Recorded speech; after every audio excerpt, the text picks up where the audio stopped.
ok, c'est musique qui a d'agbe ne va que maintenant au dollar des ondes. Et ok, les doigts pas dit les boum pop pop, c'est au dollar d'idée.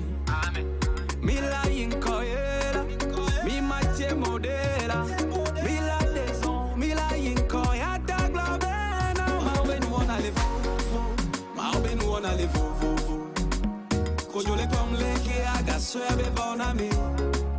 Maobe nous on a les faux. Maobe nous on a les faux. Kojo les tom les qui aga swebe bon ami. Udoa que na mauga, e na bege a mule kankela. E famille la bagueur dombe, yentita mule doa bene. Kaya ma mede ya le dobadi, aussi keda de kongandi. A mede ya le fankoni, waba mede le kubadi. Kakebe kojo ya le CVV, avide ya le à l'enfer. Batiam les doigts d'oukli, nyeko ya mi les doigts babé. Mi la yinkoyela, mi matie modela, mi la deson, mi la yinkoya ta globena. Maoube nous on a les faux, maoube nous on a les faux. Kojo les comme les qui aga swebe bon ami. Maoube nous on a les faux, maoube nous on a les faux. Kojo les comme les qui aga swebe bon ami. J'avoue un moment j'ai pris un coup, je m'enfonçais tout droit dans le trou. Dieu l'a touché, il s'est présenté 10 000 à Noaké. Pendant qu'on vit pèse sa maman, Mazama devient papa. Y'en a qui se battent pour leur survie. Moi je remercie pour le souffle de vie. Tu sais le malheur des uns, hey, fait le bonheur des autres. Tu sais la vie ne fait pas cadeau. Regrette pas, t'inquiète pas, continue de grouiller.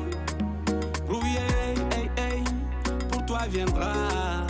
Regrette pas, t'inquiète pas, continue de grouiller, pour toi viendra. Te presse pas, vas-y mollo, one day for you. Maoube nous on a les faux, maoube nous on a les faux.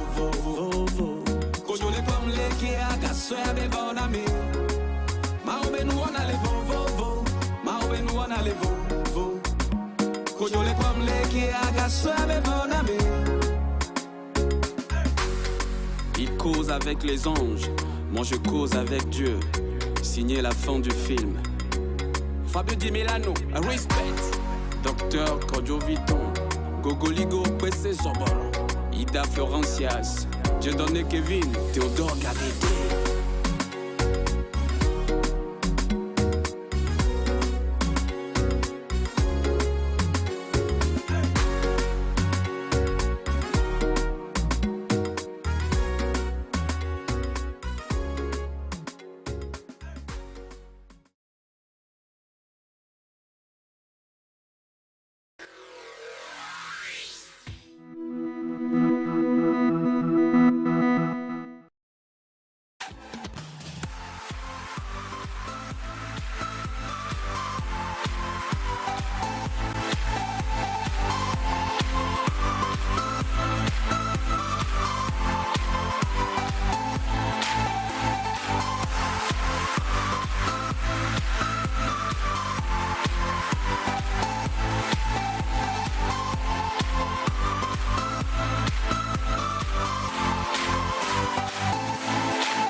Et voilà, une fois encore, le sport roi sera à l'honneur ce samedi 7 août 2021 pour le tournoi sport et vacances qui s'est achevé hier. Le promoteur Maker Samarou et le chargé de communication Jean-Marie Leblanc nous en parlerons davantage. Bilan de la participation des Amis du Monde au tournoi de l'UFOA B de la Ligue des Champions à Abidjan. L'entraîneur Rebecca Meignon et le chargé de communication Jaguar Koulibaly seront là. Enfin, le coach de l'Asbina, Wadja Lantam et Ouyenga Sibi, une stagiaire, reviendront sur le stage des entraîneurs organisé à leur intention par le district préfectoral de football Lomé Golf. Le calendrier des éliminatoires de la Coupe du Monde 2022 dans le groupe H du Togo et les préparatifs de la rentrée scolaire au niveau de Liberty Academy d'Agbodrafo. Amis sportifs, bonjour. Sur le plateau, pour nous accompagner, il y a Stéphane Atigossou. Alors, bonsoir Stéphane. Oui, bonsoir Claude, que j'appelle affectueusement le vieux Claude. Ah ouais, bien sûr. Bonsoir aux téléspectateurs de la première de Saint-Cassé à Djankassé. Comme d'habitude, tu as encore trottiné un peu ce matin? Absolument, absolument. D'ailleurs, vous me voyez, je rayonne de santé et comme pour dire que c'est le sport qui permet d'avoir la bonne santé. Nous encourageons tous les Togolais à faire de même tous les jours. Vous savez, le sport donne une bonne émotion et une bonne émotion est source de bonne santé. Donc, j'invite encore une fois les Togolais à utiliser les 30 minutes des 24 heures que Dieu nous donne chaque jour pour pratiquer du sport. Et comme l'a si bien dit Jean, c'est le médicament le moins cher. Alors, pratiquement, j'ai remarqué que tout le monde est en lunettes, sauf moi, bien sûr. Alors, Jean-Marie Leblanc. Bonne remarque. Bonjour. Bonjour, j'ai des paires de lunettes pour toi. Donc, à la fin de l'émission. Bah, heureusement, je n'aime pas les mots Dieu. Hein. Ah, ouais. Non, merci quand même. Mais contre le soleil, pourquoi pas ouais, contre le soleil, ouais. Alors, bonjour. Ouais. Bon, moi, je t'appelle Chef Corps. Vous êtes le chef corps de nous, journalistes. Et puis, c'est vraiment un plaisir de te retrouver chaque samedi, même si on n'est pas en direct, qu'on soit à Djankassé ou à Saint-Cassé, comme vient de le dire Stéphane, ouais, Stéphane, ouais. on te voit et c'est un plaisir pour nous. Merci, ça va droit au cœur. Bon, c'est ça aussi hein, quand on devient doyen. Ouais. Alors, le grand frère Maker Samarou, j'avais un peu l'air fatigué, hein, ça se comprend. Oui. Après 2 semaines de vacances mouvementées, à préparer et à réaliser le tournoi. Et comme je pars demain aussi, donc effectivement, je suis un peu fatigué. Ouais, c'est quand même bien de venir nous faire le bilan avant donc votre retour sur Paris. Alors, Laurent Oumavo. Oui. Alors, comment ça va, Laurent? Oh, ça va bien. Toujours présent les samedis comme d'habitude et avec beaucoup de plaisir. Fidèle au poste, comme le dit si bien nos amis militaires. Et ce n'est pas le coach Wadja qui va me le démentir. Le championnat national de Scrabble édition 2020-2021 a démarré ce matin à la Maison des Jeunes à Amadahome, une édition qui se déroule dans le contexte de la crise sanitaire. Mais la Fédération togolaise de Scrabble a mis les petits plats dans les grands pour un bon déroulement de la compétition, comme l'a constaté Islam Degenou. Une cinquantaine de joueurs de différents clubs de la capitale vont se livrer au championnat national de Scrabble. Comme à chaque édition, la compétition est ouverte à toute personne désireuse de jouer au Scrabble. Les joueurs vont compétir dans 4 différentes catégories, à savoir le classique, l'élite duplicate, le pair et le tournoi des scolaires. Malgré la menace de la crise sanitaire, la Fédération togolaise de Scrabble francophone a pu compter sur le soutien du ministère des Sports et des Loisirs. Il y a toujours ce point du Covid, donc on va prendre les mesures nécessaires, c'est-à-dire les mesures barrières, et le ministère déjà nous a soutenus à cet effet. Il nous a donné le kit de lavage des mains, les cache-nez et tout. C'est pourquoi même lors de cette édition, il y aura pas on ne va pas dépasser un effectif. On s'est donné au maximum 50 pour qu'on puisse respecter la distanciation sociale, pour que les mesures barrières soient respectées. Le championnat débute donc ce samedi 7 août et prendra fin dimanche 15 août. La Fédération togolaise de Scrabble francophone a été créée depuis 1994. Alors Laurent, bon, on l'a tous constaté, hein, nous vivons dans une situation sanitaire un peu compliquée, mais il faut faire avec. La Fédération togolaise de Scrabble essaie de faire avec, en organisant finalement... Pratiquement toutes les fédérations aussi. Hein. Oui, ouais. Tout le monde essaie, dans le respect bien sûr des mesures barrières, essaie de lancer leurs activités et c'est bien qu'ils démarrent ce jour, ce championnat. Surtout que ce n'est pas seulement pour les pros, il y a aussi ces périodes de vacances aussi, il y a aussi les scolaires. Je crois que c'est une bonne initiative qui sont en train de réaliser. Alors, Jean-Marie Leblanc, le Scrabble, ça te rappelle sûrement de beaux souvenirs au collège? Justement au collège et au lycée. Au lycée, ouais. Parce que souvent, quand on a... Aujourd'hui, il n'y a plus les temps morts dans les après-midi de mercredi. Avant, quand il y a mercredi après-midi où il y a les travaux manuels... Les programmes ont évolué. Les programmes ont évolué, bien évidemment. Bon, nous, au niveau des clubs au niveau du lycée, on essaie quand même de... Puisqu'on a fait la A4. Donc, parce que ça, c'est la A4. Hein, parce que tout ce qui se fait là-bas, c'est les mots en français. et que vous devez fouiller chaque fois le dictionnaire pour trouver des mots. Quand on vous donne des carreaux là, comment arriver à composer les mots que vous connaissez très bien. Peut-être que celui qui a fait la série, c'était dira que les calculs aussi sont là-bas. Oui, les calculs sont là-bas. Eux, c'est au niveau de la médecine. Ouais. C'est rare de voir quelqu'un qui a fait la littérature se retrouver au niveau de la médecine.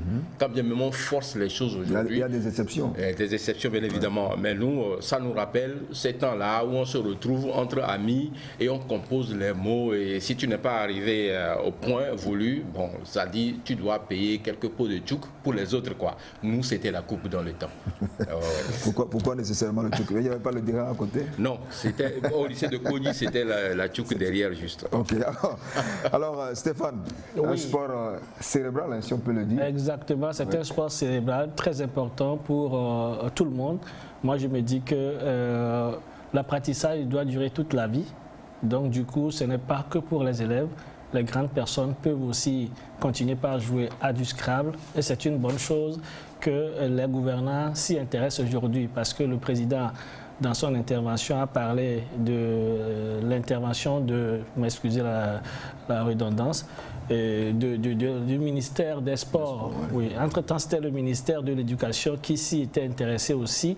Donc, je crois qu'il va falloir vulgariser cette discipline dans les établissements sportifs, dans les établissements scolaires, pour que, au lieu de la distraction avec les tablettes et tout ça, qu'on puisse amener les enfants à s'intéresser donc au Scrabble. Cela leur permettra non seulement de se distraire aussi, mais d'enrichir leur vocabulaire, d'enrichir leurs connaissances avec de nouveaux mots. Vous savez qu'aujourd'hui, nous ne sommes pas payés pour nos forces musculaires, mais nous sommes payés pour les forces mentales. Donc, il va falloir vraiment enrichir son mental pour pouvoir être important, pour être productif pour notre pays.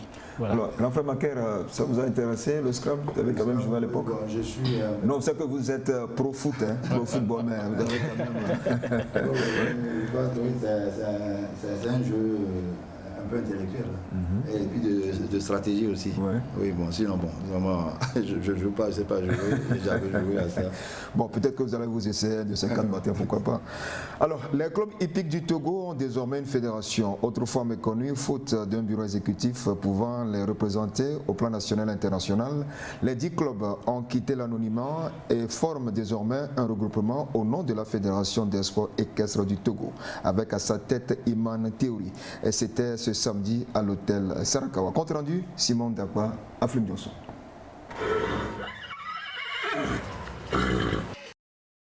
Fédération des sports équestres du Togo, FESET. C'est le nom du nouveau regroupement des clubs hippiques du Togo. Constitué de 9 membres, la jeune fédération a à sa tête M. Iman Théory.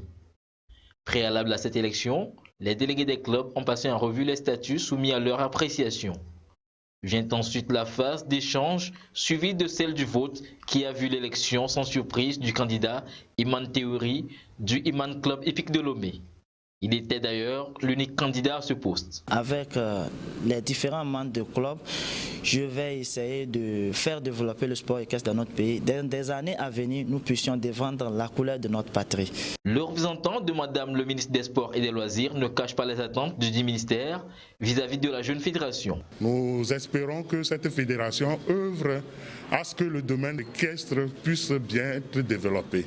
C'est de tout faire pour que tous les membres et tous les clubs soient représentés. Ils œuvrent jusqu'au niveau septentrional, jusqu'à Dapan, que nous ayons tous les clubs qui sont dans l'intérieur du pays, que ces clubs-là se retrouvent dans cette fédération. Comme activité de la Fédération des sports équestres du Togo, on note le dressage des chevaux, l'équitation, la course de chevaux, le horseball et autres la fantasia ou danse de chevaux. Stéphane, je crois qu'on a beaucoup parlé oui. du Togo. Oui, exactement, nous en avons parlé. Et puis, lorsque les jeunes étaient en train de se former, nous en avons parlé, nous les avons encouragés à se regrouper, à former une fédération pour que ce soit beaucoup plus sérieux. Je pense que c'est chose faite aujourd'hui avec le jeune Théory qui a mis en place donc cette fédération. Et il va falloir que les autres puisse l'accompagner parce que ce sport est un peu spécial. Ce n'est pas comme au football où avec 10 000 francs, vous avez un ballon de foot et vous trouvez un petit espace quelque part, vous commencez pas à jouer.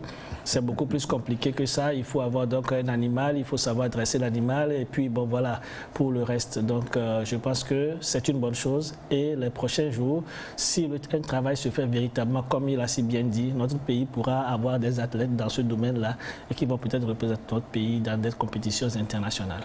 Alors, Laurent, parce que Stéphane a quand même tout dit, hein, il y a quelque chose à ajouter là-dessus? Oui, pour ajouter que les sports équestres sont représentés au JO. Et ce matin, on a assisté même à des finales dans la compétition. Ça ne serait pas étonnant dans les années à venir de voir la Fédération équestre du Togo aussi présenter peut-être des sportifs, des athlètes au niveau du JO. Et là, on peut peut-être glaner une médaille, c'est sûr? Oui, c'est toujours possible. Il faut toujours tenter l'impossible, comme on le dit. Alors, Jean-Marie? Oui, bon, ce que moi je voudrais dire, c'est qu'à part ce qui se passe à la plage les dimanches et les jours de fête, au niveau des chevaux, le ballon de ces acteurs, c'est les chevaux. À part Lomé, Sokodé, peut-être Kara. Je ne pense pas que sur toute l'étendue du territoire togolais, il y a encore des chevaux que les gens utilisent pour ce sport. Mais comme le président l'a dit, peut-être qu'ils vont poser des jalons pour avoir des chevaux, peut-être dans chaque région, et avoir des clubs par rapport à ça. Oui, excuse-moi, Stéphane dit quelque chose de sérieux. Hein. Il faut dresser ces chevaux. C'est un travail de longue haleine. Il faut avoir la politique de ces moyens pour pouvoir arriver à ces fins utiles-là. Hein. Si ce n'est pas Lomé, si ce n'est pas Sokodé, parce que Sokodé, on sait que c'est la ville des chevaux. Quand il y a des fêtes traditionnelles, vous les voyez, lorsqu'il y a le défilé le football aussi, c'est le fief de... Oui, le football, bien évidemment. Oui, après Allah, c'est le football. Oui, c'est Allah, c'est le football. Dans le Tchaoudjou. Maintenant, après les fêtes traditionnelles et la fête du 27 avril, je pense que c'est la fête de l'indépendance du Togo, quelle est encore la zone au Togo où il y a des chevaux pour pratiquer? Donc le président a du boulot. Sinon le comité, le bureau mis en place a du boulot pour pouvoir avoir des chevaux dans chaque région et avoir au moins des clubs par rapport pour véritablement appliquer ce sport. Alors, grand frère, je vous ai vu sourire du clin de... Alors, ça vous rappelle quand même quelque chose, non? Oui. Parce que quand on a parlé de Sokodé, là, vous avez tiqué un peu. Bon, il y a des choses comme je suis métropoli. Ah, justement, ouais. On a crevé l'abcès finalement. Donc ça me parle. Et puis quand, dans notre enfance, on nous disait saute, donc on suivait, bon ça me parle tout ça, mais je me demande s'il n'y a pas de moins en moins même de chevaux. Je me demande si le nombre même ne diminue pas. C'est ça. Donc ils ont à faire déjà un produit, à adresser, et puis si ça peut devenir effectivement un sport où les gens peuvent miser aussi. Il y a des jeux où les gens misent aussi, donc ça peut rapporter des choses, quoi. Ok, donc on leur souhaite du bon vent. La première édition du tournoi de football vacances et sport a pris fin hier. Lancée officiellement mercredi 4 août, la compétition a été remportée par Kingstar FC qui a battu AC Merlin 2-0 en finale. TCSR Academy a fini 3e en remportant le match de classement sur un score de 4-2. Des précisions avec Islam Degem. Par cette action, le promoteur de vacances et sport lance officiellement le tournoi de football des équipes minimes. Il envoie ainsi 8 équipes à la bataille pour le trophée final. Pour la bonne marche de la compétition, les organisateurs ont exhorté au respect scrupuleux des mesures barrières. C'est une période difficile, comme on devait le faire hier. On a dû vraiment annuler. Et là, cette année, on a essayé de lancer quand même le tournoi. Donc, on a pris les précautions. Et puis, c'est l'occasion de sensibiliser aussi les jeunes, tant bien qu'ils sont moins attaqués par cette maladie. Donc, on a prévu à l'entrée du gel, du savon avec de l'eau pour laver les mains. On a distribué aussi des cache-nez. On a limité aussi le nombre de spectateurs. Après plusieurs matchs disputés de mercredi à jeudi, Kingstar FC et AC Merlin ont obtenu leur ticket pour la finale. TCSR Academy et AC Viva, quant à eux, se sont contentés du match de classement. Et ce sont les Bleus de TCSR Academy qui ont occupé la 3e place, victorieux 4-2 ce vendredi 5 août. Quelques temps après a eu lieu la grande finale. Les jeunes de Kingstar FC en rouge n'ont pas tremblé devant leurs adversaires. Au contraire, ils leur ont rendu la vie difficile et ont logiquement remporté la finale sur un score de 2-0. Le camp de Kingstar FC ne s'attendait pas à un tel espoir. Nous, particulièrement, on est une académie très jeune. Au départ, c'est vrai, notre idée, ce n'est pas forcément de gagner la coupe, mais de faire vivre ce football à travers le football de base. Satisfait de la première édition, l'initiateur du tournoi Vacances et Sport explique le pourquoi son choix a été porté sur la jeunesse. L'idée, c'est de les encourager aussi à faire des études. Les meilleurs qui ont signé des contrats, il faut quand même qu'ils sachent lire un contrat, même s'ils ont un conseil juridique. Donc l'idée, c'est de les encourager à jouer, mais en même temps à faire des études. Aucune équipe n'a été délaissée à la fin du tournoi. Toutes sont reparties avec des kits scolaires, des ballons et des maillots. Robert Assil Aminou de Kingstar FC a été élu meilleur joueur du tournoi, tandis que Gabé Ametogo de TCRCR remporte le prix du meilleur buteur avec 5 réalisations. Alors, grand frère Samarou, qu'est-ce qu'on peut dire? Satisfait? Oui, satisfait. On peut dire que l'objectif a été atteint. Ça n'a pas été forcément facile dans cette condition aussi de la Covid-19. Mais finalement, on a pu faire le tournoi. Les enfants sont repartis avec les récompenses. On a donné ce qu'on a prévu. On a donné un peu plus même. Parce que si vous voyez sur la fiche, il y avait 8 équipes. On a fini avec 10 équipes. Il y avait 120 kits à donner. On a donné au final 150. Et donc, je peux dire que ça a été atteint, un peu plus que atteint même. Oui, alors les kits étaient composés de quoi? Donc, il y a un sac d'écolier. Il y a des cahiers de 100 pages et de 200 pages dans le sac. Des bics, crayons, gomme et le kit ensemble géométrie. Alors donc, a priori, vous avez commencé par soulager un tant soit peu les parents avant la rentrée. Effectivement, bon, c'est surtout fait pour les enfants, mais en même temps, par ricochet, ça soulage les parents. Ok. Bon, j'espère que nous aussi on aura nos kits avant votre départ. Alors, Jean-Marie Leblanc, oui. Bon, dans l'ensemble, mission réussie, hein? Oui, mission réussie et défi relevé. Parce qu'au départ, on s'était dit que au-delà du plaisir qu'on devait donner aux enfants sur le terrain, il faut quand même porter assistance aussi aux parents. Vous savez, lors de la première journée, quand on annonce les rentrées à la première journée, certains enfants arrivent à l'école sans fourniture scolaire. Donc Macaire s'est dit que, ah ben non, si ça se passe chez moi comme ça, il faut relever ce défi. Et je l'ai dit samedi passé, ce ne sont pas des fournitures pour dire 2 cahiers, un bic, un crayon et tout.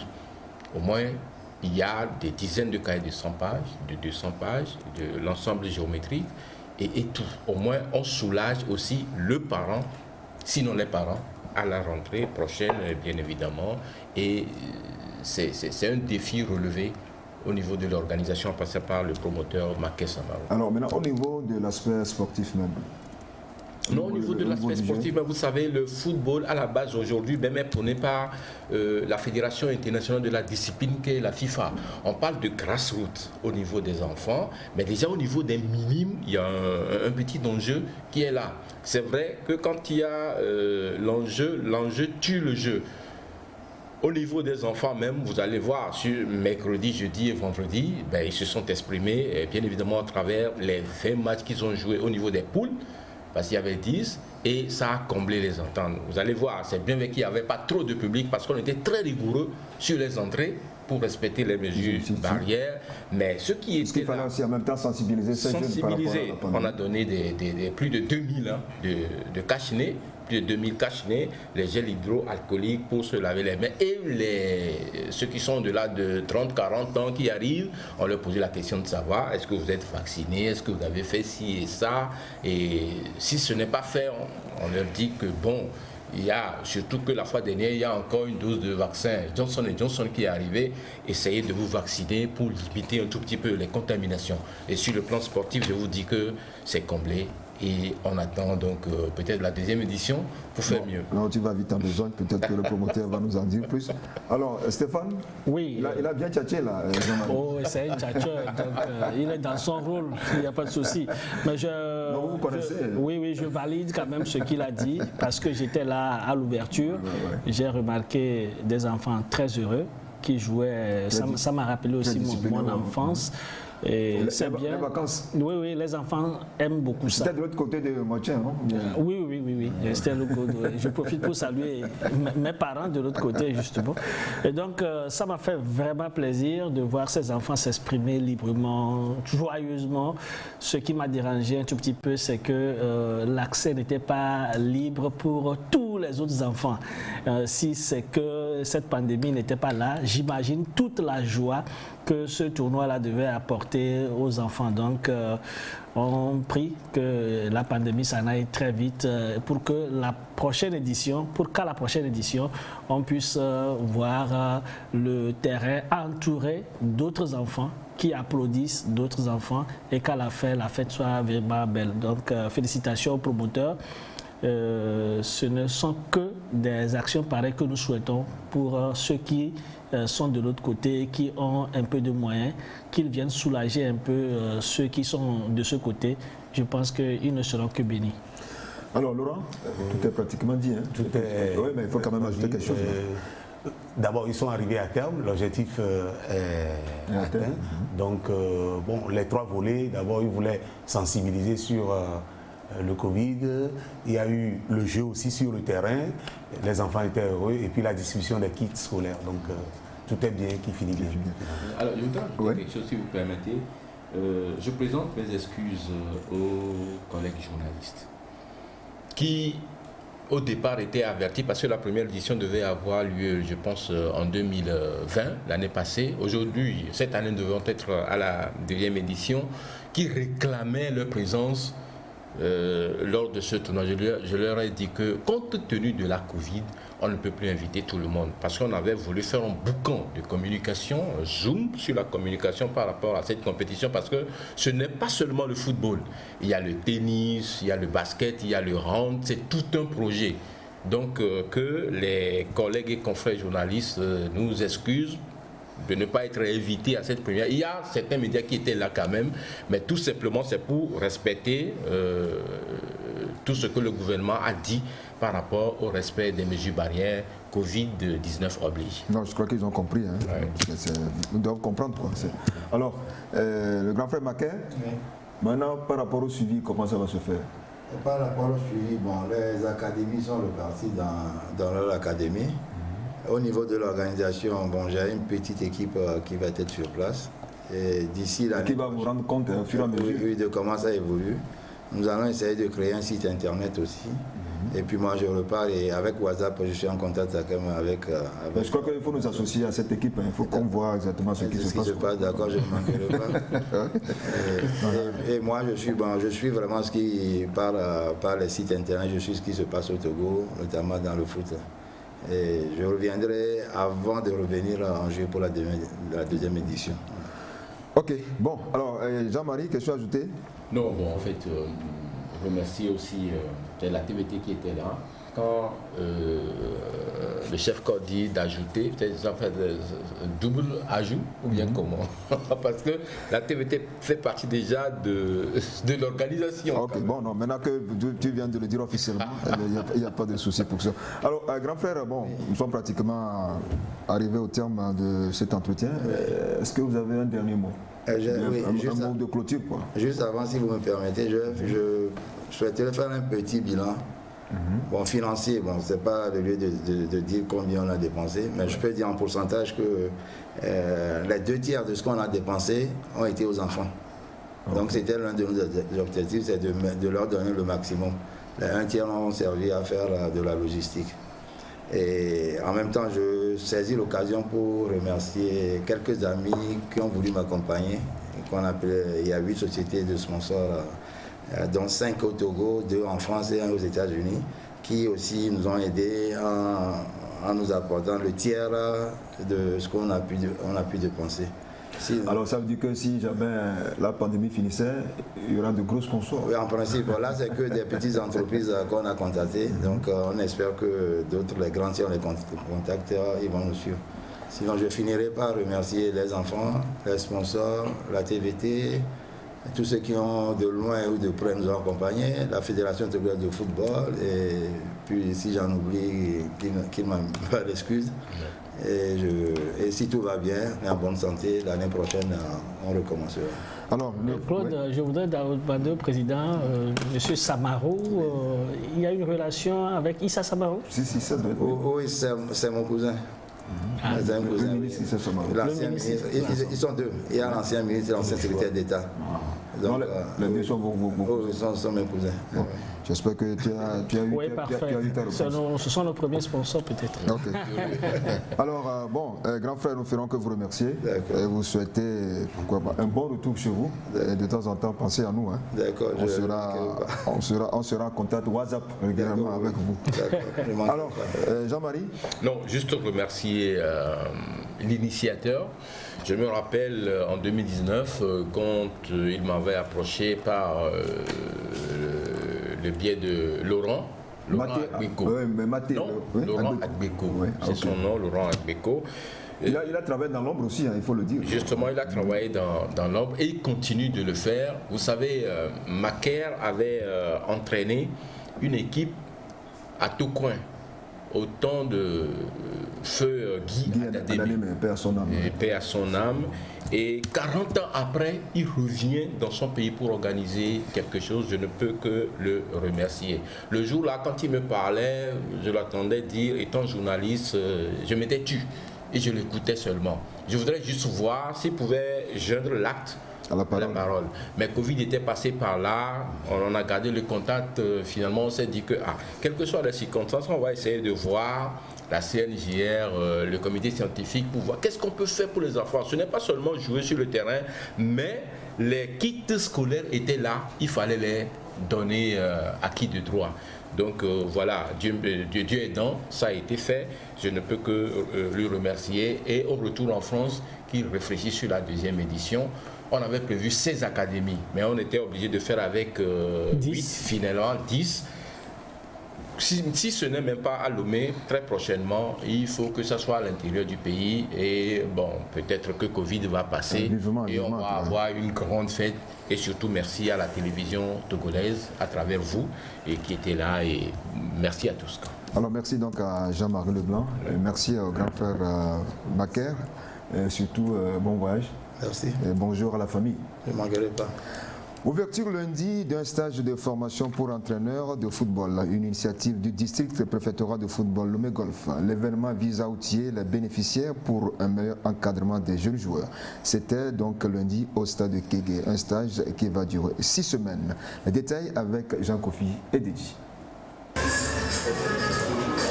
Durant 6 semaines, ceux du 2 août au 10 septembre, une cinquantaine d'entraîneurs de football, hommes et dames, sont en stage. Une occasion pour eux de renforcer leurs capacités et surtout d'acquérir de nouvelles connaissances en matière d'encadrement des joueurs, surtout sur des catégories des jeunes. C'est sous la houlette de l'expert allemand Jörg Plagens. Moi, je ne vais pas former des entraîneurs, je vais donner de nouvelles idées pour améliorer et changer leur entraînement avec les juniors, avec les tout petites là. Normalement, ça commence pour moi à 6 à 12 ans. Et en tout, j'ai 26 modules à faire. Dans les juniors, des petites là, de 6 à 12 ans, c'est pas la tactique qui compte. Hein. Là, pour les enfants, là, c'est la joie. L'entraîneur, il doit être les meilleurs grands amis des enfants, c'est ça. Je veux et j'espère, je peux les transmettre aux entraîneurs ici. Dénommée promotion à Ivy et Kouévi, cette vague de stagiaires bénéficie d'un partenariat entre le district préfectoral de football Lomé Golf et la structure allemande Senior Experten Service. ce qui explique la présence de l'ambassadeur d'Allemagne au Togo à cette cérémonie d'ouverture. Je me félicite de l'initiative de Distri parce qu'ils ont posé la question à nous, à nos structures, est-ce que c'est possible d'envoyer pour une période un entraîneur de football c'est un entraîneur pas pour les joueurs mais pour les entraîneurs même et on a heureusement donné suite favorable à cette demande. Je trouve que ça disons, représente aussi la coopération allemande qui est normalement connue pour d'autres secteurs, mais je suis très heureux que aussi le sport profite de cette coopération. Les participants attendent beaucoup de cette formation. On aimerait avoir plus d'exercices dans les cônes, comment amener les enfants à travailler dans les cônes et à s'adapter sur le terrain. Les exercices qu'on va faire dans les cônes, les appliquer sur le terrain, comment le faire. J'aimerais avoir surtout un plus sûr dans ce domaine-là. Ce que nous n'avons pas encore vu, nous pensons que c'est sûr que le monsieur va nous apporter un plus. Nous trouvons l'initiative très très bonne. C'est une bonne chose pour l'avancement de notre football. Hommage est rendu à feu coach Ivy Ekwevi dont la promotion porte le nom. À ce jour, tu demeures le seul entraîneur local qui a pu qualifier comme togolais dans la cour de la Ligue africaine des champions. Ta technicité t'avait permis de jouer des fois des sapeurs-pompiers à certains clubs de D1 qui étaient en mauvaise posture dans le classement du championnat de D1. Malheureusement, la mort, ce cruel ennemi t'avait arraché à notre affection au moment où on s'entendait plus à tes prouesses à la tête de la sélection nationale de U20. Coach, un repos éternel à toi. J'espère qu'à la sortie de cette formation, d'autres alliés communes sortiront pour le bonheur du football togolais. Au nom de ce partenariat entre le district préfectoral de football Lomé Golf et le senior expert en service, d'autres initiatives verront le jour après ce stage. Alors nous avons donc sur ce plateau deux représentants de ce stage. Nous avons le coach Wadian Lantam qu'on ne présente plus et mademoiselle Ouyenga Asibi. Alors bonjour madame. Madame c'est mademoiselle. C'est mademoiselle. Alors vous êtes parentée à feu ministre Agouta Ouyenga? Oui, c'est mon oncle. Ok. Alors vous entraînez quelle équipe? Je suis entraîneur au Centre Swallows. Centre Swallows. Vous entraînez quoi? Les jeunes ou bien oui, je suis avec les enfants. Les minimes? Non, non. Ouais. Les poussins jusqu'au pupille. Ok, alors qu'est-ce qui se fait concrètement là-bas? Avec les enfants, c'est l'éducation en général. Pas seulement le football sur le terrain. Ça va jusqu'à l'éducation, jusqu'à la maison. On est en contact avec les parents pour voir ce qui se passe à la maison et sur le terrain. Alors, je comprends bien, c'est Florent Kataka, sûrement, qui vous a envoyé là-bas. Alors, dites-nous, c'est pratiquement 6 jours que ça a commencé. Hein. Oui. Alors, qu'est-ce que vous avez appris concrètement depuis lundi? En fait, avec le formateur, il nous a appris comment préparer la séance à la maison, au terrain, comment se comporter avec les enfants du début jusqu'à la fin de la séance. Par exemple, avant de venir au terrain, il faut préparer sa séance. Il faut arriver un peu plus tôt avant les enfants, préparer le terrain. C'est normal parce que les enfants doivent prendre exemple sur vous. Mais si vous-même vous arrivez en retard, c'est parce que les enfants vont apprendre. Hein. Ouais. Donc on continue. Oui. Au début de la séance, faire une prise en main. Au cours de la séance, si les enfants ne comprennent pas un exercice, il faut perdre le temps, leur faire comprendre. Si ça ne va pas, il faut improviser, c'est-à-dire changer. Et on peut aussi reprendre l'exercice si ça ne va pas à la prochaine séance. Ok. Alors, coach Wadia, bonjour. Oui, bonjour. Bon, d'abord, ça fait un bail. Hein? Ça fait longtemps, ça fait longtemps. Vous gardez toujours la ligne, comme on le dit. Alors, d'abord, comme l'a dit Stéphane tout à l'heure. Ouais. D'abord, félicitations. Hein? Merci beaucoup. Félicitations pour avoir maintenu les cornes de l'Abina en D1. Bon, alors dites-nous, hein, comment ça se passe le stage?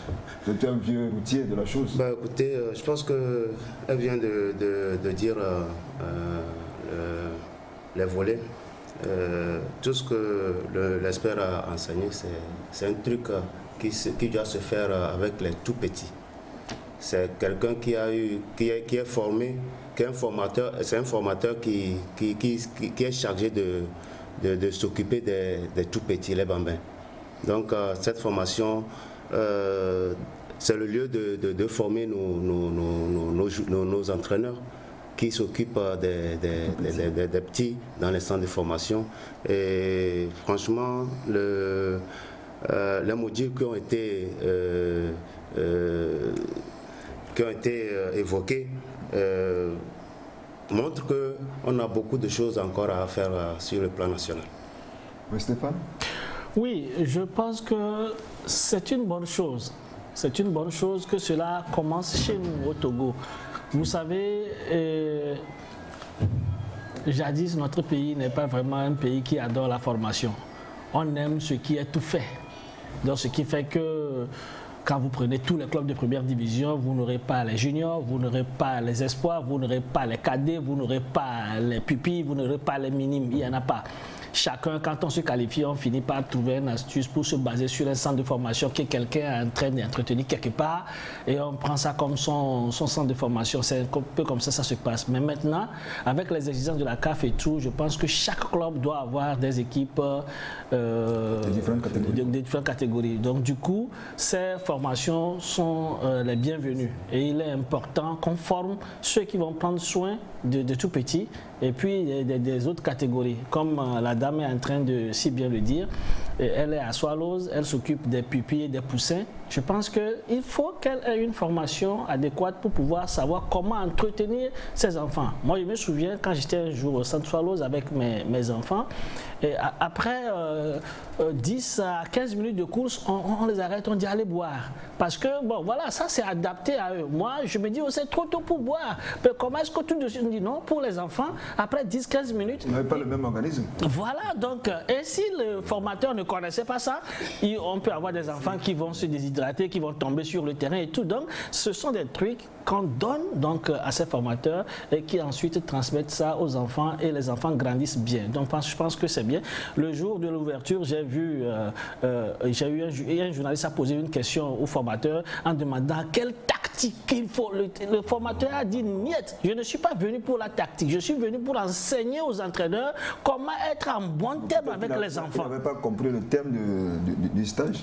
Voilà, donc le formateur a dit qu'il est venu apprendre à nos entraîneurs comment aimer leurs enfants, comment être un papa pour les enfants du début à la fin de la séance. Et moi, ça m'a touché. Je me suis dit, ah, là, quelque chose de très bien se trouve dans cette formation.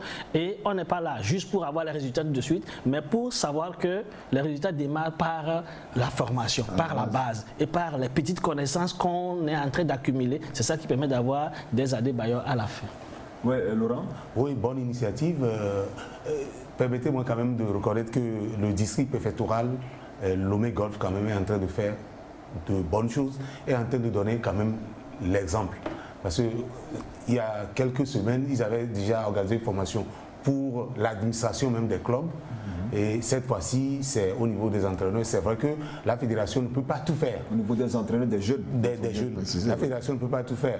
Eux, ils prennent l'initiative et avec la fédération, ils arrivent à réaliser. C'est une très bonne initiative. Vivement que les autres districts préfectoraux aussi puissent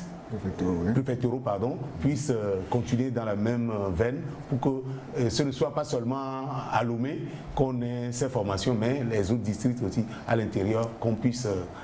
Et il faut souligner que Wadja Lantam est le directeur technique de ce district. Voilà, donc il n'est pas ici en tant que coach de AS Bina, mais en tant que représentant du district. Mais il est quand même coach de l'AS Bina.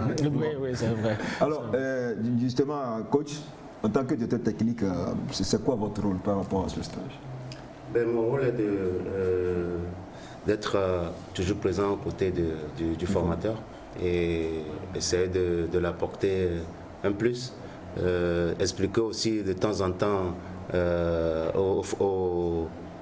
aux stagiaires s'ils ne comprennent pas. J'essaie parce que le formateur c'est un allemand mais il parle français, mais le français c'est un peu... Vous voyez, donc moi j'essaie de parler en français togolais. Donc, de jouer à l'interprète. Et puis bon, après je suis là pour on a un staff. On a un staff de 7. C'est le lieu de présenter mon staff aussi. Il y a nos soutiens Maurice, il y a nos soutiens Parito Kossi, il y a Assigno Brejnev, il y a le coach d'Amis du Monde qui est aussi dans mon staff, et un administrateur de Swallows, Epiphane. Et puis, il n'y a pas de journaliste? Il n'y a pas de journaliste. Désolé, je n'ai pas, pas de journaliste. C'est tout juste pour... Il n'aime pas les journalistes. Alors, non, mais c'est que Wadia, il nous aime très bien. Hein. Alors, Wadia, le truc va durer pratiquement 6 semaines. Ouais, 6 semaines partagées en 3 semaines avec 2 vagues. Il y a une première vague qui est en train qui a fini hier.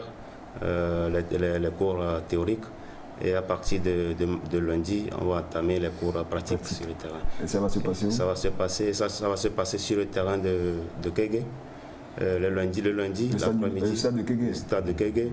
Et quand les internationaux s'entraînent, nous on va sur le terrain de l'Olympe africain.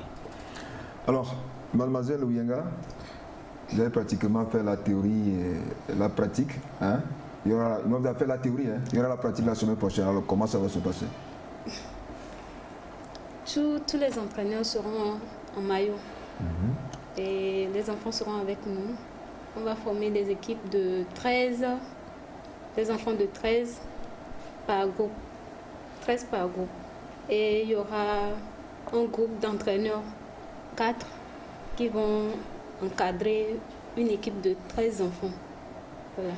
Et groupe de 6, au total 6 groupes d'entraîneurs qui vont encadrer les enfants. Alors au-delà de tout ça, qu'est-ce que vous attendez concrètement de ce stage? Qu'est-ce que vous voulez gagner de ce stage? Je suis déjà avec les enfants, c'est pour avoir plus, pour pouvoir bien encadrer mes enfants, pour qu'ils évoluent non seulement dans le football, mais aussi dans l'éducation en général. Alors coach, bon, qu'est-ce que vous avez ajouté? On a pratiquement fait le tour. Il faut reconnaître que ce stage de 6 semaines va booster nos jeunes entraîneurs qui travaillent à la base, et d'acquérir plus de connaissances, d'acquérir de parfaire leur relation entre les enfants et les parents. Il faudrait qu'il y ait une harmonie entre eux, parce que c'est des petits-enfants, et ces petits-enfants ont toujours besoin d'aide. Donc il faut toujours être à leur écoute, ne pas mettre de distinction entre les enfants. Celui-ci est enfant de riche, l'autre est enfant de pauvre. Je m'occupe de l'enfant de riche, peut-être le papa à son tour va me regarder autrement. Et là, si on se met sur cette voie, on ne fait pas bien. Il ne faut pas faire de distinction. Voilà, de distinction. Donc je pense que tout a été dit pendant les cours théoriques, et je pense que les stagiaires ont pris bonne note. Alors coach, bon, nous allons vous laisser partir, mais dites-nous au niveau de l'AS-Bina, comment ça se passe? Vous serez maintenu la semaine prochaine? Ça c'est hors stage. Hein? Ben, écoutez, après le championnat, à la fin du championnat, on a eu des discussions, et je peux affirmer que je resterai avec l'AS-Bina. Même s'il y a des sollicitations, je préfère continuer avec l'AS-Bina. Et peut-être viser le titre? Bon, pas viser le titre, parce que c'est un jeune club, c'est un club qui vient de faire sa première saison dans l'élite. Il ne faut pas tout de suite avoir trop envie de manger, il faut grignoter petit à petit, et puis un jour, qui sait, on peut jouer le titre. Ah, ok. Alors, mademoiselle Ouyenga, bon, qu'est-ce que vous avez à nous dire pour partir? Je vais partager avec d'autres qui n'ont pas eu la possibilité de participer à la formation. Le formateur nous a fait savoir qu'avant, en tant qu'entraîneur, avant de se tenir devant une équipe pour l'entraîner, il faut d'abord se faire former pour les premiers soins par la Croix-Rouge, avoir une attestation avant d'être avec les enfants. Et une équipe de football doit avoir la trésorerie, je pense, oui. Pour que les choses se passent bien, il faut faire des comptes. En tant qu'entraîneur, il faut être honnête. Il faut être un bon exemple pour les enfants. Donc c'est ce que je fais savoir aux autres qui n'ont pas eu la chance de participer à la formation. Et je précise que les enfants avec qui nous allons travailler sont les moins de 12 ans, les pupilles. Les filles et les garçons, tout mélangés? Oui. Ok. Donc, bonne continuation. Merci. Surtout, ramène-nous de très bonnes choses, hein, que nos enfants, surtout les enfants de Stéphane, soient bien formés. Ah oui, bien sûr, bien sûr. Je pense qu'on les encourage pour cette formation, que ça se termine bien, que les responsables d'académie aussi pensent à ces entraîneurs. Vous savez, je pense que certains entraîneurs doivent être dans le lot croyant qu'ils veulent avoir une licence pour aller travailler. Or, ces entraîneurs qu'on est en train de former, ils n'ont pas de... Ce n'est pas pour prendre une équipe. Or, c'est quand on prend une équipe qu'on a de l'argent. Donc, du coup, ce sont des entraîneurs qui ont besoin de ressources additionnelles extérieures. Il va falloir que les responsables des académies qui vont les engager pour entretenir nos enfants puissent penser donc à leur entretien afin qu'ils n'abandonnent pas la formation à la base pour chercher rapidement voilà, ce qui est déjà cuit. C'est ça. Voilà. Okay. Alors, coach, votre conclusion? Oui, je pense que je vais remercier la fédération et principalement son président qui nous a apporté beaucoup. Qui était même à l'ouverture. Et madame le ministre aussi qui n'aménage aucun effort pour être là à l'écoute de tous les sportifs depuis sa nomination. Et je pense que tout ça converge vers une émergence de notre sport, en particulier le football. Merci coach, et nous espérons de retrouver d'ici peu pour parler de l'AS Bina. Merci beaucoup. Okay. Donc bon vent à vous. Merci. Un gala de football a été disputé dimanche dernier, le 1er août 2021 au stade Olympio de Kanyikopé entre 4 clubs de vétérans venus de Bodjomé, Baguida et Kanyikopé. L'initiative du gala est de Ivesco Pro. L'initiative émane de Yves Peto. Le but de ce gala est de sensibiliser la population sur les mesures barrières et de cultiver le signe de la fraternité. Compte rendu, Achou Saba. 4 équipes de vétérans ont pris part à cette première édition du gala de football dénommé Ivesco Pro, Retrouvailles, Fraternité, Unité, organisé par le journaliste Yves Peto. En demi-finale, le vétéran club de Kanyikopé tout de rouge vêtu est plus actif dans les premiers instants. Quelques minutes après, Plaisir FC de Baguida rentre dans le jeu et tente d'ouvrir le score, mais ça dessus. 0-0, score à la pause. À la reprise, Plaisir FC de Baguida ne simplifie pas la tâche à vétéran club de Kanyikopé. À la 35e minute, Orin Jacques trouve le chemin des filets. Les rouges de Kanyikopé ont couru derrière l'égalisation, mais en vain. Score au bout de 60 minutes, 1-0 à faveur de Plaisir FC de Baguida. La seconde rencontre oppose une Sport de Kanyikopé en maille bleue et FC Doucement de Bodjomé en jaune. Très vite, une Sport de Kanyikopé ne peine pas dans sa relance de la balle. Elle tente des incursions sans toutefois attraper la vigilance du portier de Bodjomé. Durant les 2 périodes de 2 fois 30 minutes, rien n'a été signalé. Les 2 clubs se sont départagés dans l'exercice des tirs au but et c'est Unisport de Kanyikopé qui l'emporte, 4 tirs contre 2. Après ces différentes confrontations, la grande finale de ce gala va mettre aux prises Plaisir F de Baguida en maille cendre et Unisport de Kanyikopé en bleu. Après 6 minutes du jeu, Plaisir FC de Baguida met fait aux envies d'Unisport de Kanyikopé par ce but de Orenou Jacques. 1-0, score à la pause. En seconde période, aucun but ne sera marqué malgré les occasions de part et d'autre. Plaisir FC de Baguida s'adjuge le trophée. La satisfaction elle est grande puisqu'en venant ici on s'est dit qu'on ne va pas repartir sans ce trophée. On vient jouer sur un terrain qui n'est pas le nôtre et souvent on a beaucoup d'éléments qui sont contre nous. Il y a le public, il y a tout et tout. On sait que ça ne sera pas facile. Mais la force, ce qui nous a été à se hisser à ce niveau, c'est la discipline. C'est la discipline, la fraternité, le respect. Vous allez remarquer que sur le terrain, l'ambiance elle est conviviale, cordiale, tout ça là. Donc c'est ça notre force et aujourd'hui on est aux anges. Après des mois d'inactivité, ça fait du bien de retrouver l'air de jeu. J'ai appris que les anciens vont jouer ce matin. Et ça m'a intéressé d'y participer. Le fair play qui a régné, ça m'a beaucoup plu. Outre la sensibilisation sur les mesures barrières contre le Covid-19, le Digala sert à raffermir les liens fraternels et amicaux au sein de la communauté. Dans cette période de Covid, il y a des gens qui sont plus ou moins oubliés. À travers ce rassemblement, il y a un message d'espoir, d'espérance, d'encouragement, de convivialité et de soutien à ces personnes. Et ce sont des jeunes du quartier, de la zone Kanikopé, Adakwame, Kagome, le Golf 1 et 6 qui sont combinés.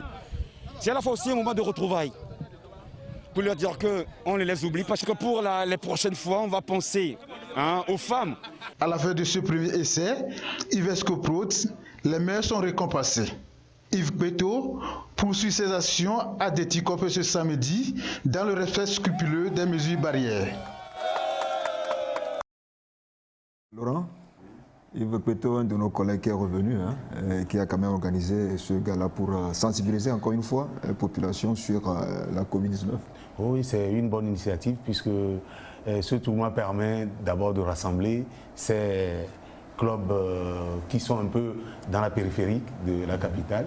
Et c'est une bonne chose. Ça, le tournoi a bien démarré et ils ont clôturé avec une équipe qui a remporté les trophées. En gros, avec la sensibilisation, ça s'est bien passé. Donc je crois qu'il doit repasser et refaire la même chose à Déticopé. Donc ce qu'on peut leur souhaiter, c'est que ce qui se fait aussi à Déticopé puisse aboutir pour que finalement qu'ils soient satisfaits d'être rentrés et avoir réussi à organiser deux tournois qui sont dans la périphérie de la ville de Lomé. Alors Stéphane, Yves Peto, c'est un vieux de la vieille, si on peut le dire ainsi. Bien sûr, un ancien animateur de l'ANA FM, un confrère que nous connaissons bien. Le petit frère de Carole Peto. Voilà, qui est parti donc aux États-Unis et qui, entre-temps, est revenu.